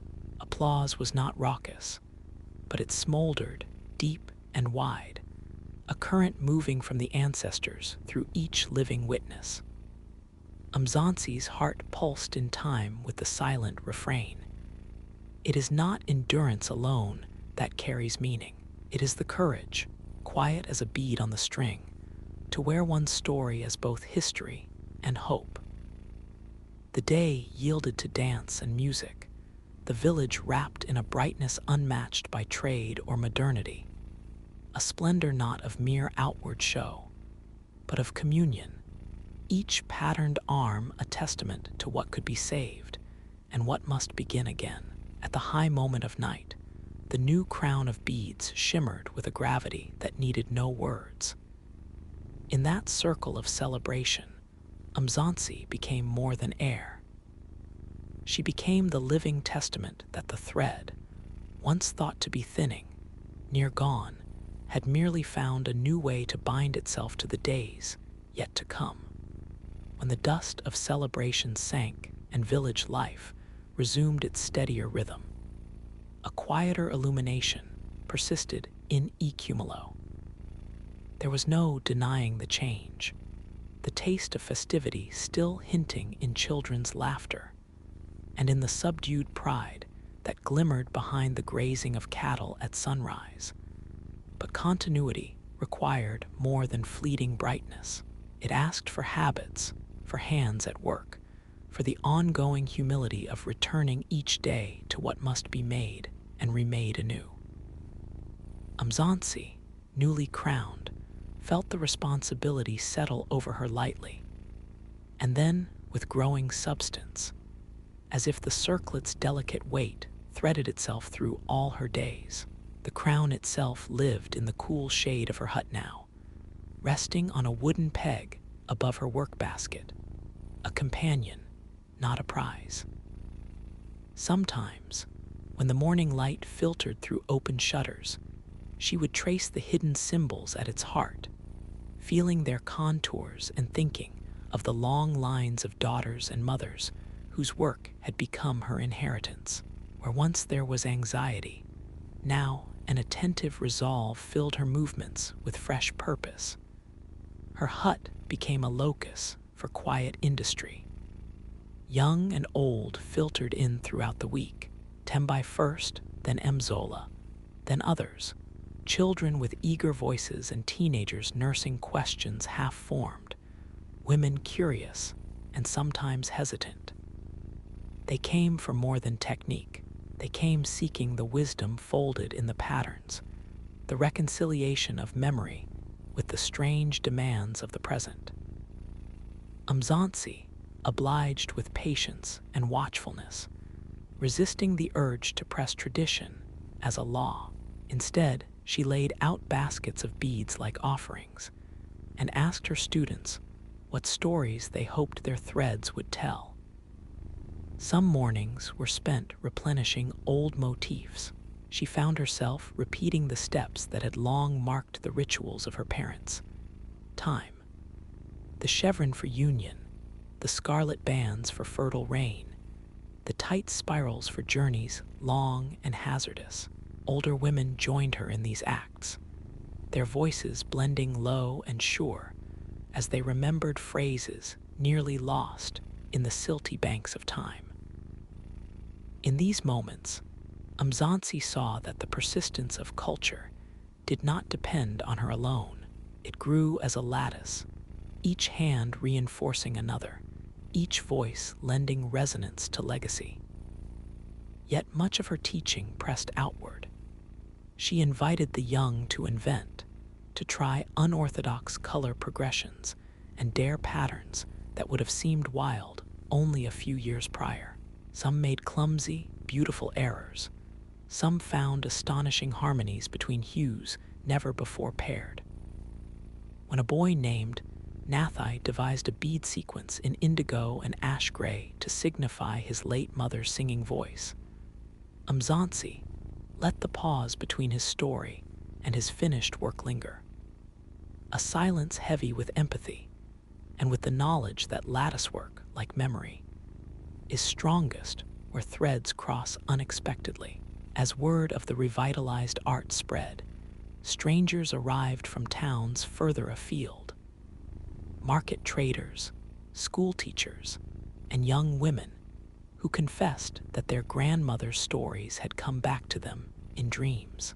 The hut became a kind of sanctuary, a living archive where children were permitted to handle ancient belts and collars under gentle supervision, their fingers mapping past and present with equal reverence. Here, every visitor was a contributor, every piece of beadwork a page in an ever-expanding book written not only with color, but with courage. Mzansi herself grew quieter as her reputation blossomed.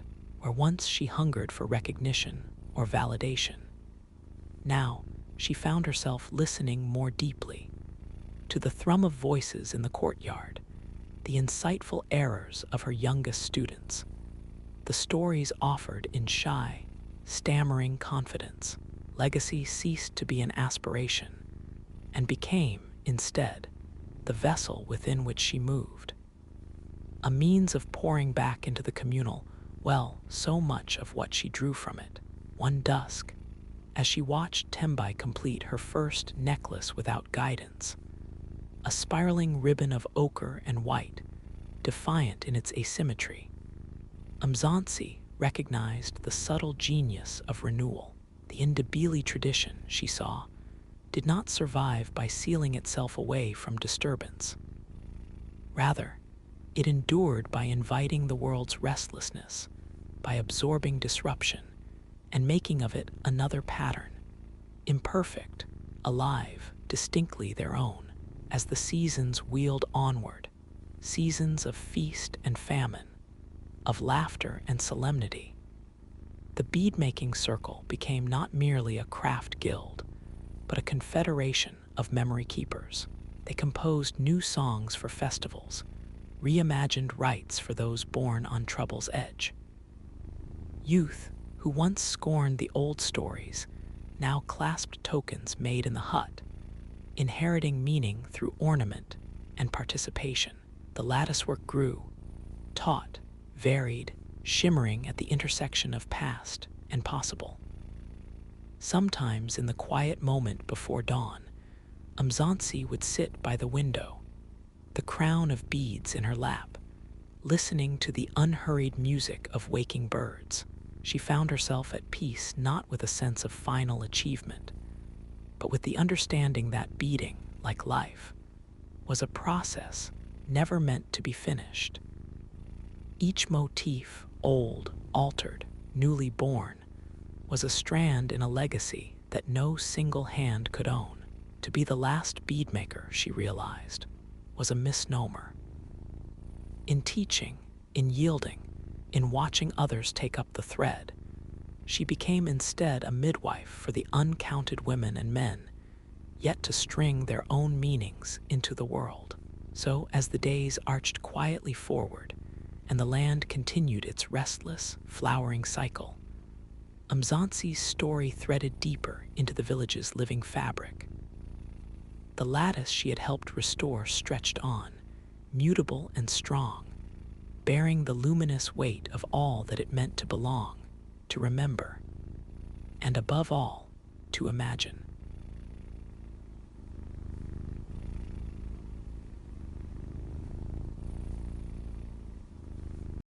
Night fell gently over the stone causeways and trembling waters of Tenochtitlan, cloaking the city in blue velvet.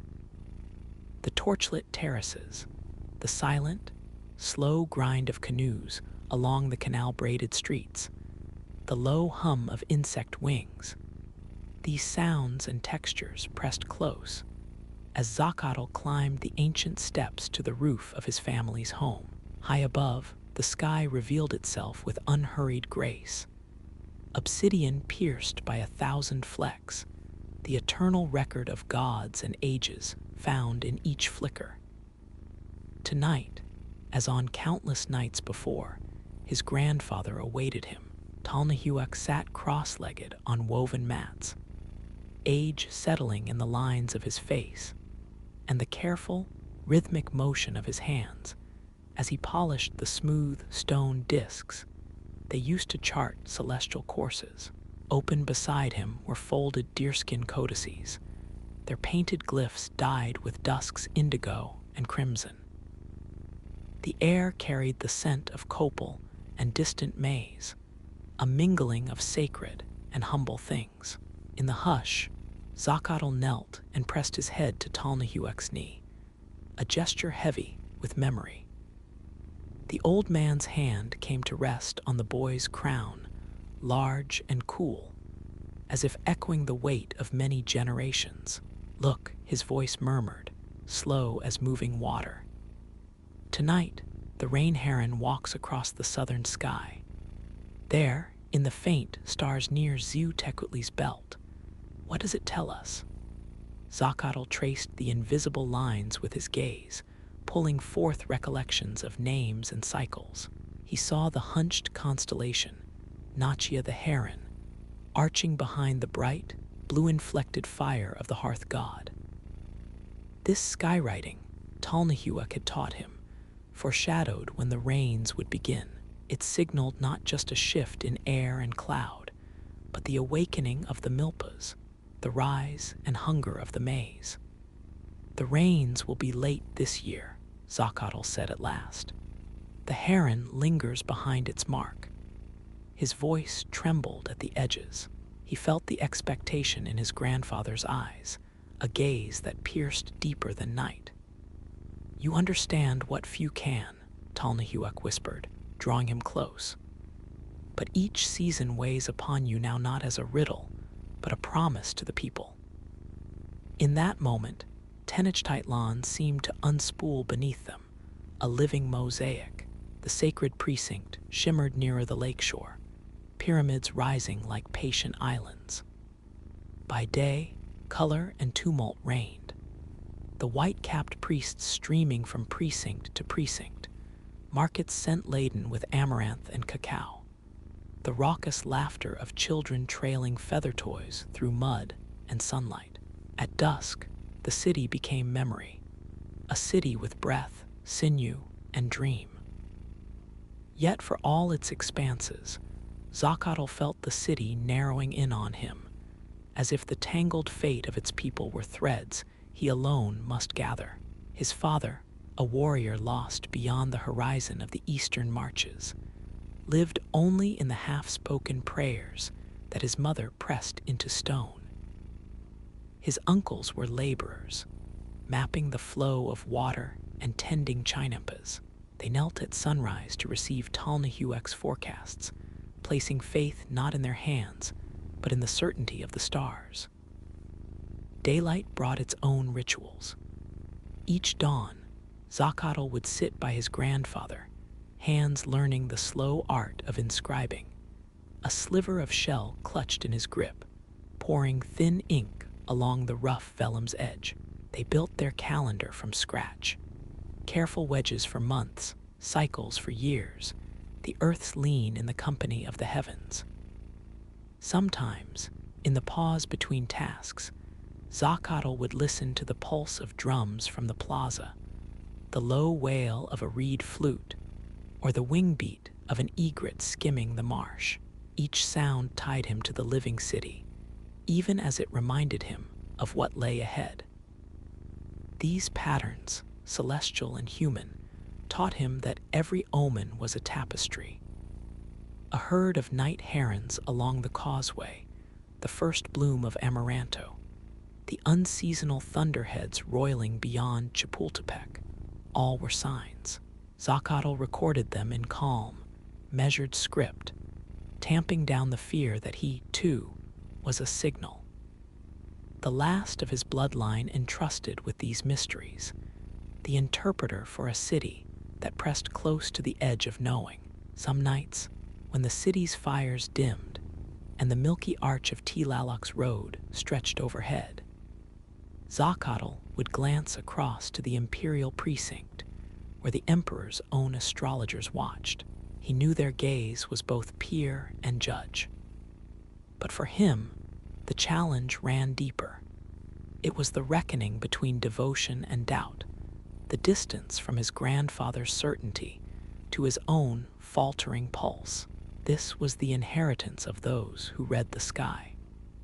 To hold the city's hope in balance with its fear, to translate the silent speech of rain and star into a binding promise. Below, Tenochtitlan shimmered, immortal yet fragile, a living loom, its fate twined to the heavens. As his grandfather drew him close, Zacatl understood that every answer he gave, each coded glyph, each measured word, was spun from that same unbroken thread. The city stirred long before the sun's edge caressed the lake, 1,000 heartbeats pulsing beneath its floating gardens and stone avenues.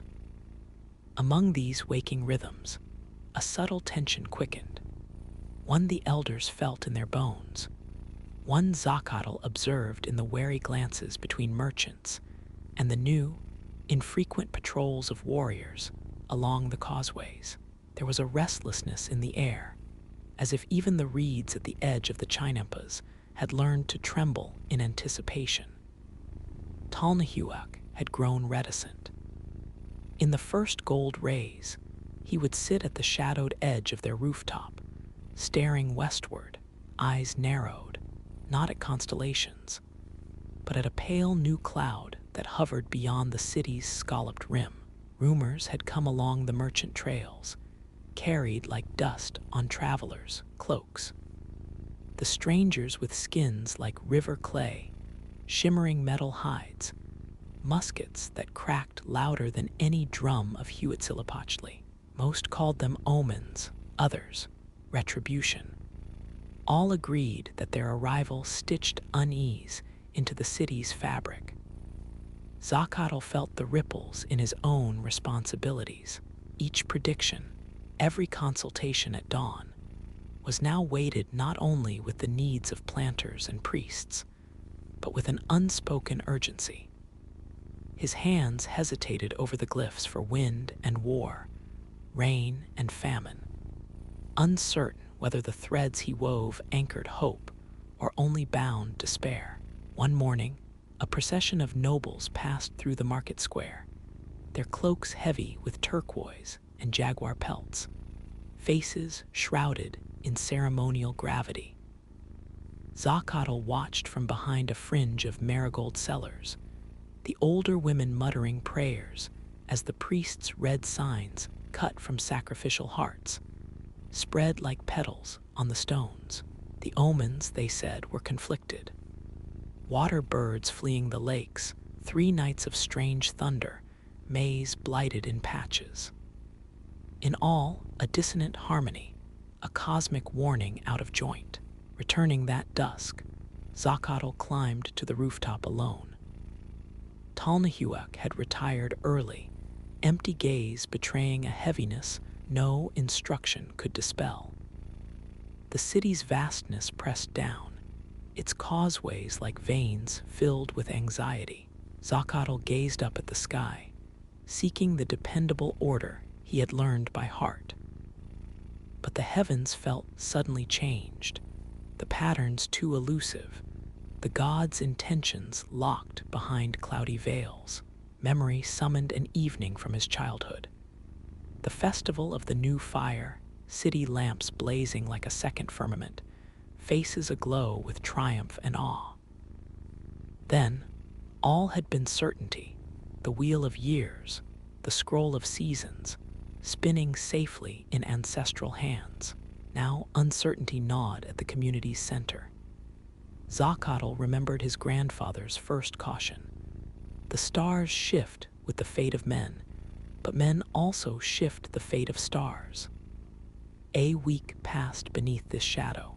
The markets emptied earlier, and the temple plazas grew quiet save for footsteps of priests intoning blessings to ward off change. One night, the drums of the sacred precinct fell silent. Instead, the city heard only the cough of distant musketry, echoing across the water from unlit shores. Children woke crying, and mothers soothed them with lullabies older than fear itself. When Talnahuac next called Zakatl to the codices, his voice was thin as reed paper.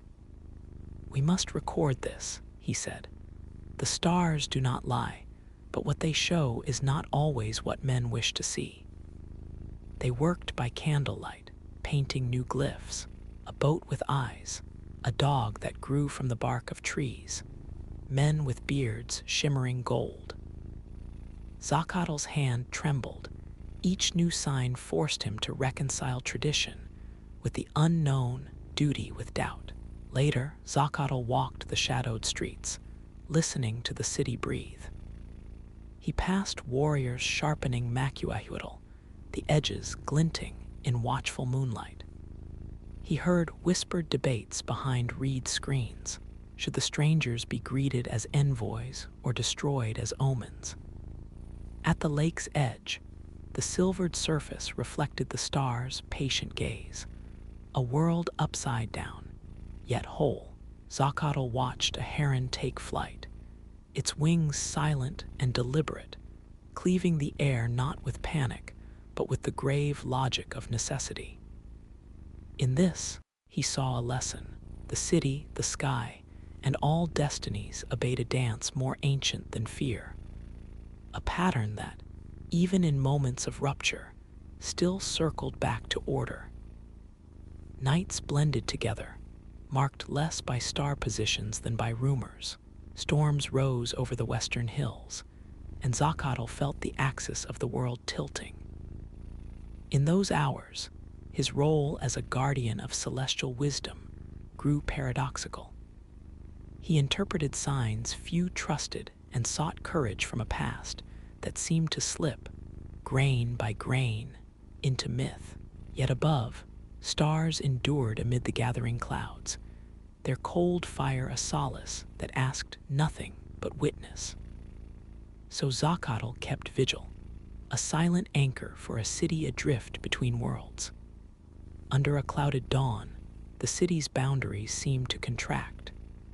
Tenochtitlan, so vast and legible from rooftops, felt suddenly secretive, its alleys and colonnades thick with stealth and caution.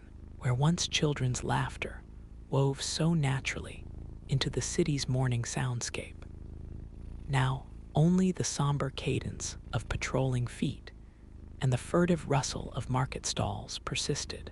With every day, Zacatl understood more deeply that what was most vital lay beneath the visible.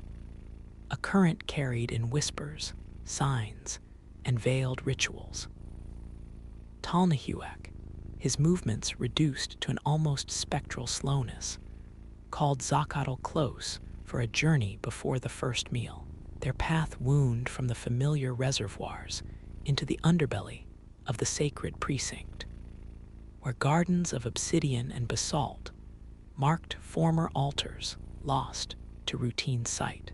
A carved stone passage, half concealed by a drooping curtain of vines, beckoned them inward. Silence pressed in, punctuated only by the distant chant of priests atop the Great Pyramid, so muffled as to seem the pulse of the city itself. Zacatl followed, breathing echoes. Their route wound downward through a tunnel, walls clothed in ancient glyphs, their shapes hinting at floods and rebirths, betrayals and unbroken loyalties. At last, they emerged into a domed chamber. Its ceiling was carved with a story in stone, the labyrinthine movements of suns, each cycle a swirl of gods and catastrophes. In the center, a circular dais rose like an altar, scattered with cracked crystals, incised bone, and copper rings. Here, in a place untouched by day's glare, Talnahuac revealed their true inheritance. "These stones mark where our fathers charted the heavens," he spoke, not in a whisper, but in a voice fortified by all those who had come before. "Watch how the morning drills its path through the opening above, each solstice, each equinox, recorded not by pen or speech, but by this exact play of shadow and fire." As Zacatl watched, a shaft of light pierced the dome, tracing a golden arc over the gnomon stones, illuminating a sequence of tiny marks upon the floor. It was a choreography he had never seen, a geometry of time set into rock long before the city stretched over its lake. Realization unfurled in him, a knowledge meticulously preserved, hidden from careless eyes, and increasingly from the appetites of power beyond the sacred walls. Talnahuac instructed Zacatl in the art of reading not only the sky above, but those silent mechanisms by which shadow and light laid bear the truths of prophecy. Copper discs and finely scored obsidian provided secret records, an archive woven into mineral silence, resistant to flame, to water, to conquest. They performed rituals anew here, clad in the hush of the chamber, reenacting the mapping of Venus's cycles, marking the subtle turnings of Mercury, the trailing blaze of Tlaloc's tears each time a comet crossed the night. Here, knowledge was not for public acclaim, but survival.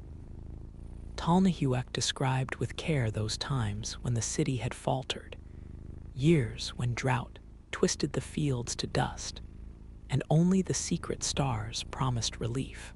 Years when rulers, desperate for assurance, had turned to those sworn never to speak. "In this room," he told Zacatl, "prediction is revelation only for those willing to hold its burden. We are not just witnesses, we are the last defense against forgetting." In the interplay of torchlight and the subtle gleam of crystals, Zacatl's doubt shimmered but did not vanish. He saw, for the first time, the horizon of his inheritance, not only the continuity with ancestors, but the gathering shadow of a world changing more quickly than wisdom's words could travel. Yet, beneath his apprehension, a new resolve began to anchor. He would be not only the keeper of what was heard in public, but guardian of what must never be lost, even if these stones someday outlived the empire itself. Week by week, as the outer city buckled beneath anxiety, the Spanish envoys pressing closer, channels blocked by debris, small shrines defaced by invisible hands. Zachatl's hours in the hidden observatory multiplied. He learned to recognize omens too delicate for ordinary eyes. A deviation in the pattern of eclipses, an alignment of stars that once heralded rebirth, but now trembled on the threshold of annihilation.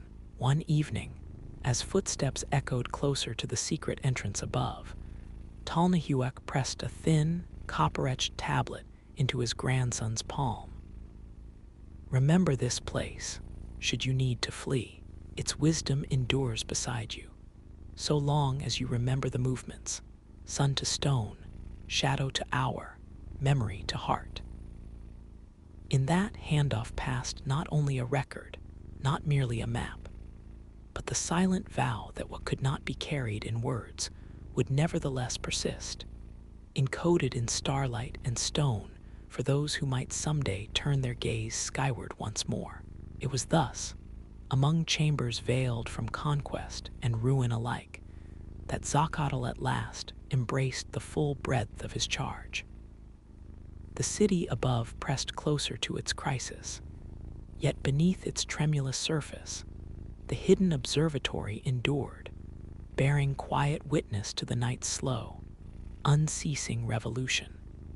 Late summer pressed heavily on Tenochtitlan, the air almost too dense to breathe, and the scent of lilies from canal gardens merging with a tang of unrest.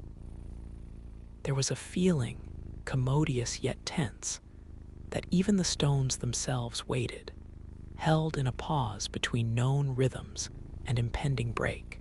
Official channels hummed with quiet debate, priests and war captains meeting behind reed screens, while ordinary citizens navigated unease with tightened mouths. Somewhere between commerce and devotion, Zacatl noticed a rising thrum in the collective pulse, a tremor guided not by priests or conquerors, but by the sky itself. Stories circulated faster than canoes.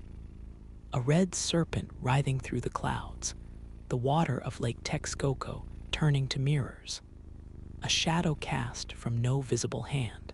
Yet among the astrologers, only Zacatl and his aging mentor watched the heavens with an indrawn breath held taut, for they alone had charted the omens marking this rare night. A total eclipse, with the great city poised precisely beneath its shadow. To their knowledge, such an alignment had not fallen in a generation, and never upon a city so fractured by worldly threat.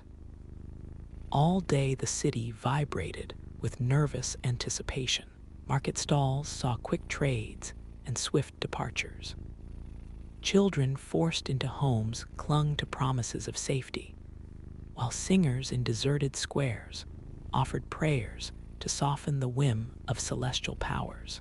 By evening, a hush deeper than curfew swept through the causeways, lamps covered, rites abbreviated, words swallowed. No one wished to draw the attention of gods displeased with mortal pride or foreign contamination.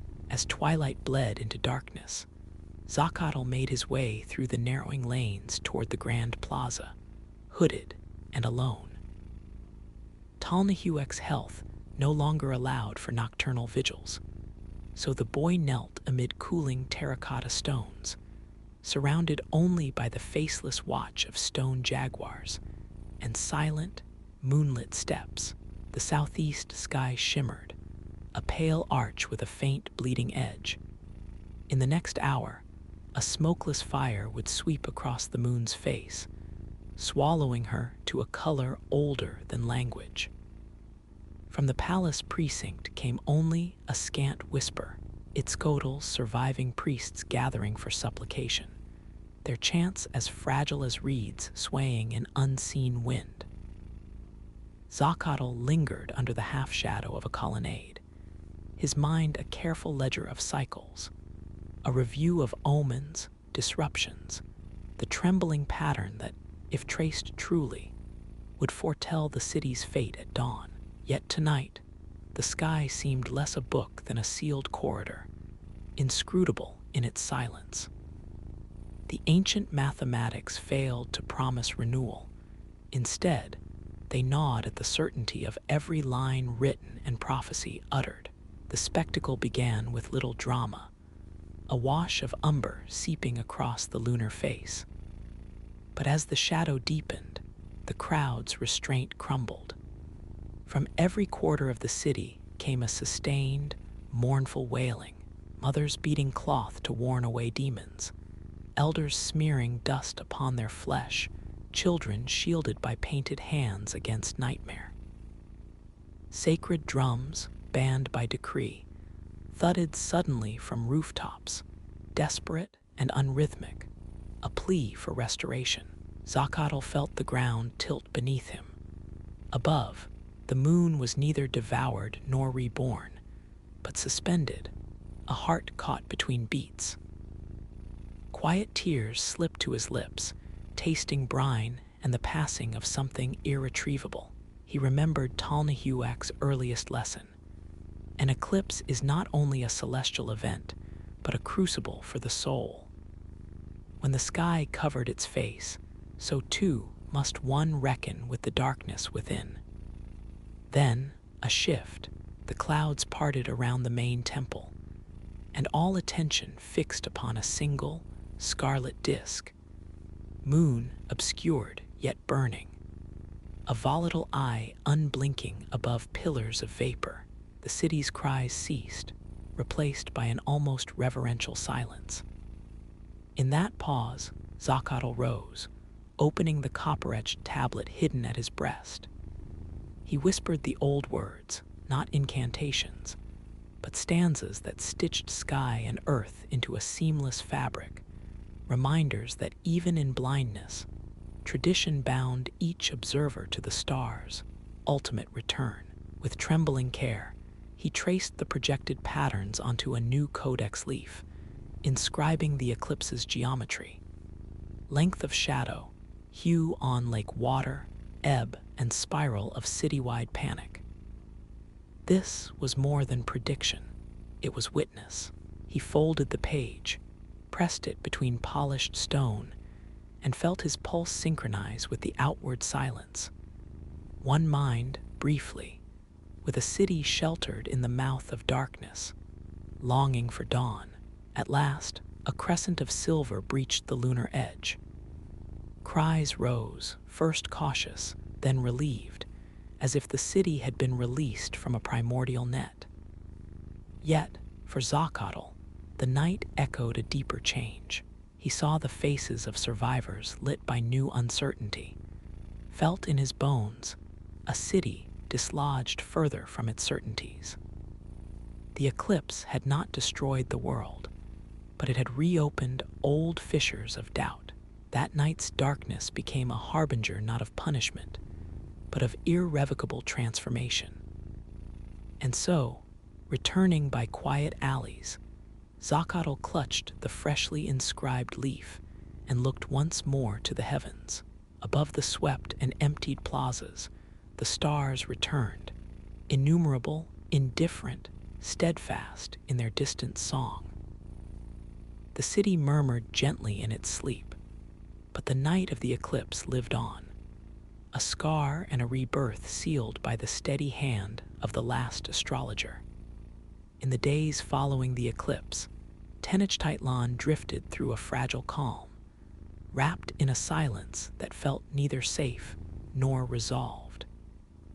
Smoke rose from cooking fires, and vendors returned to their stalls, but the exchanges held a new caution.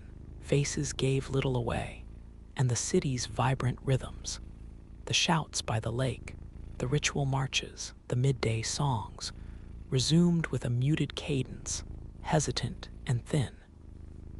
In every aspect of daily life, an undercurrent ran, acknowledgement that something beyond repair had shifted on the night sky's silent stage. Talnahuac's decline arrived quietly. No words marked the moment, only subtle absences, the empty place at morning lessons, the untouched bowl of porridge cooling beside a folded codex. To Zakatl, his grandfather's diminishing presence became another pattern to decipher, a slow eclipse of breath and memory. Each task in the observatory, every measured prediction for the priests, bore the specter of farewell.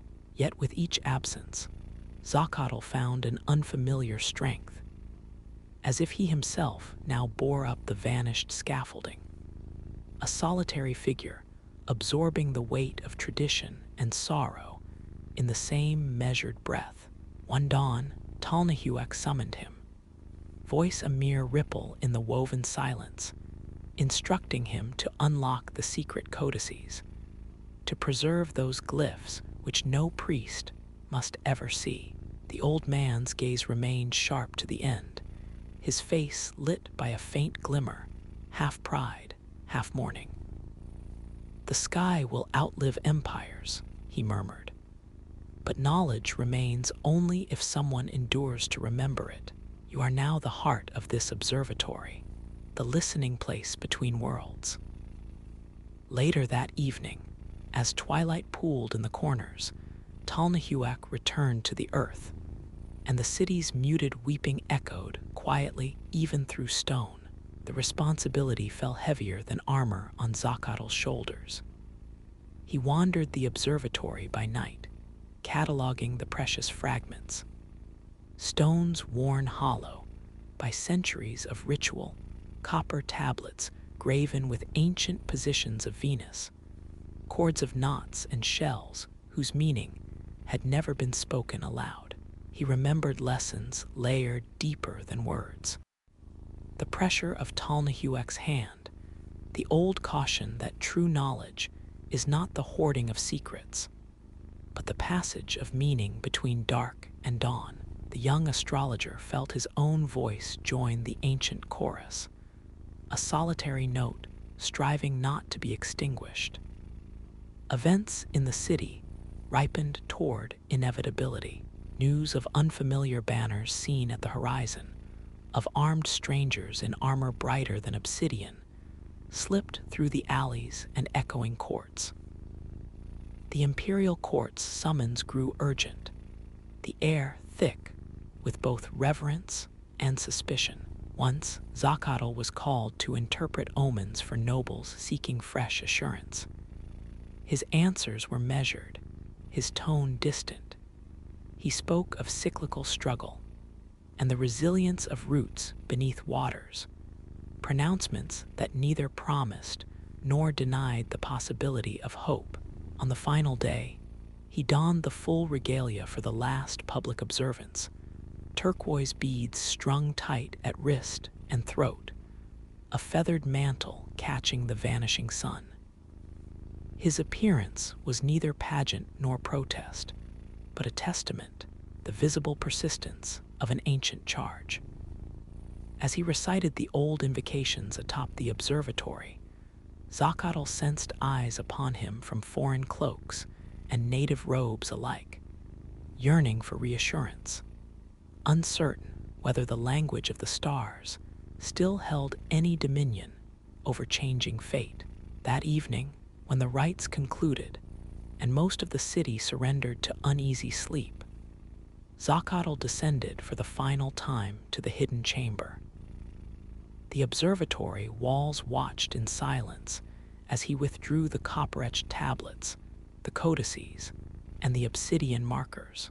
Laying them out by the faint glow of a single ember, he layered new records, the year's eclipses, the restless omens, the city's quietest moments of fear and hope. Not simply longitude and star, but the memory of hands that had traced them, the timbre of voices fading with each generation. He selected several scrolls and inscribed on their backs a message not intended for priests or conquerors, but for whatever kindred mind would, in some distant age, find them. I bore the sky's memory through the famine of silence. This is what survived. May you know the stars as I have, beneath both terror and wonder, within sight of loss, yet never abandoning pattern. Before dawn, with the temples and markets silent below, Zacatl sealed his family's archive in a hollow stone at the farthest shadowed end of the observatory. Dust and time would surely claim the rest, yet the act itself, the deliberate care, became a small defiance in the face of oblivion. He whispered one last prayer in the ancient tongue, not requesting favor, but attesting to endurance, a final offering to the sky that had always been his first and last teacher. As the horizon brightened and Tenochtitlan prepared to awaken, Zacatl stood once more on the rooftop, watching the slow drift of night's last stars fade into dawn. The patterns above remained, indifferent yet magnificent, relentless in their revolutions. All that had passed, sorrow, science, love, and conquering fear, threaded together in a single living tapestry. Alone, but not vanquished, the last astrologer lifted his gaze and remembered. So long as there are eyes to wonder, the sky itself endures, burning quietly with stories that will outlast empires.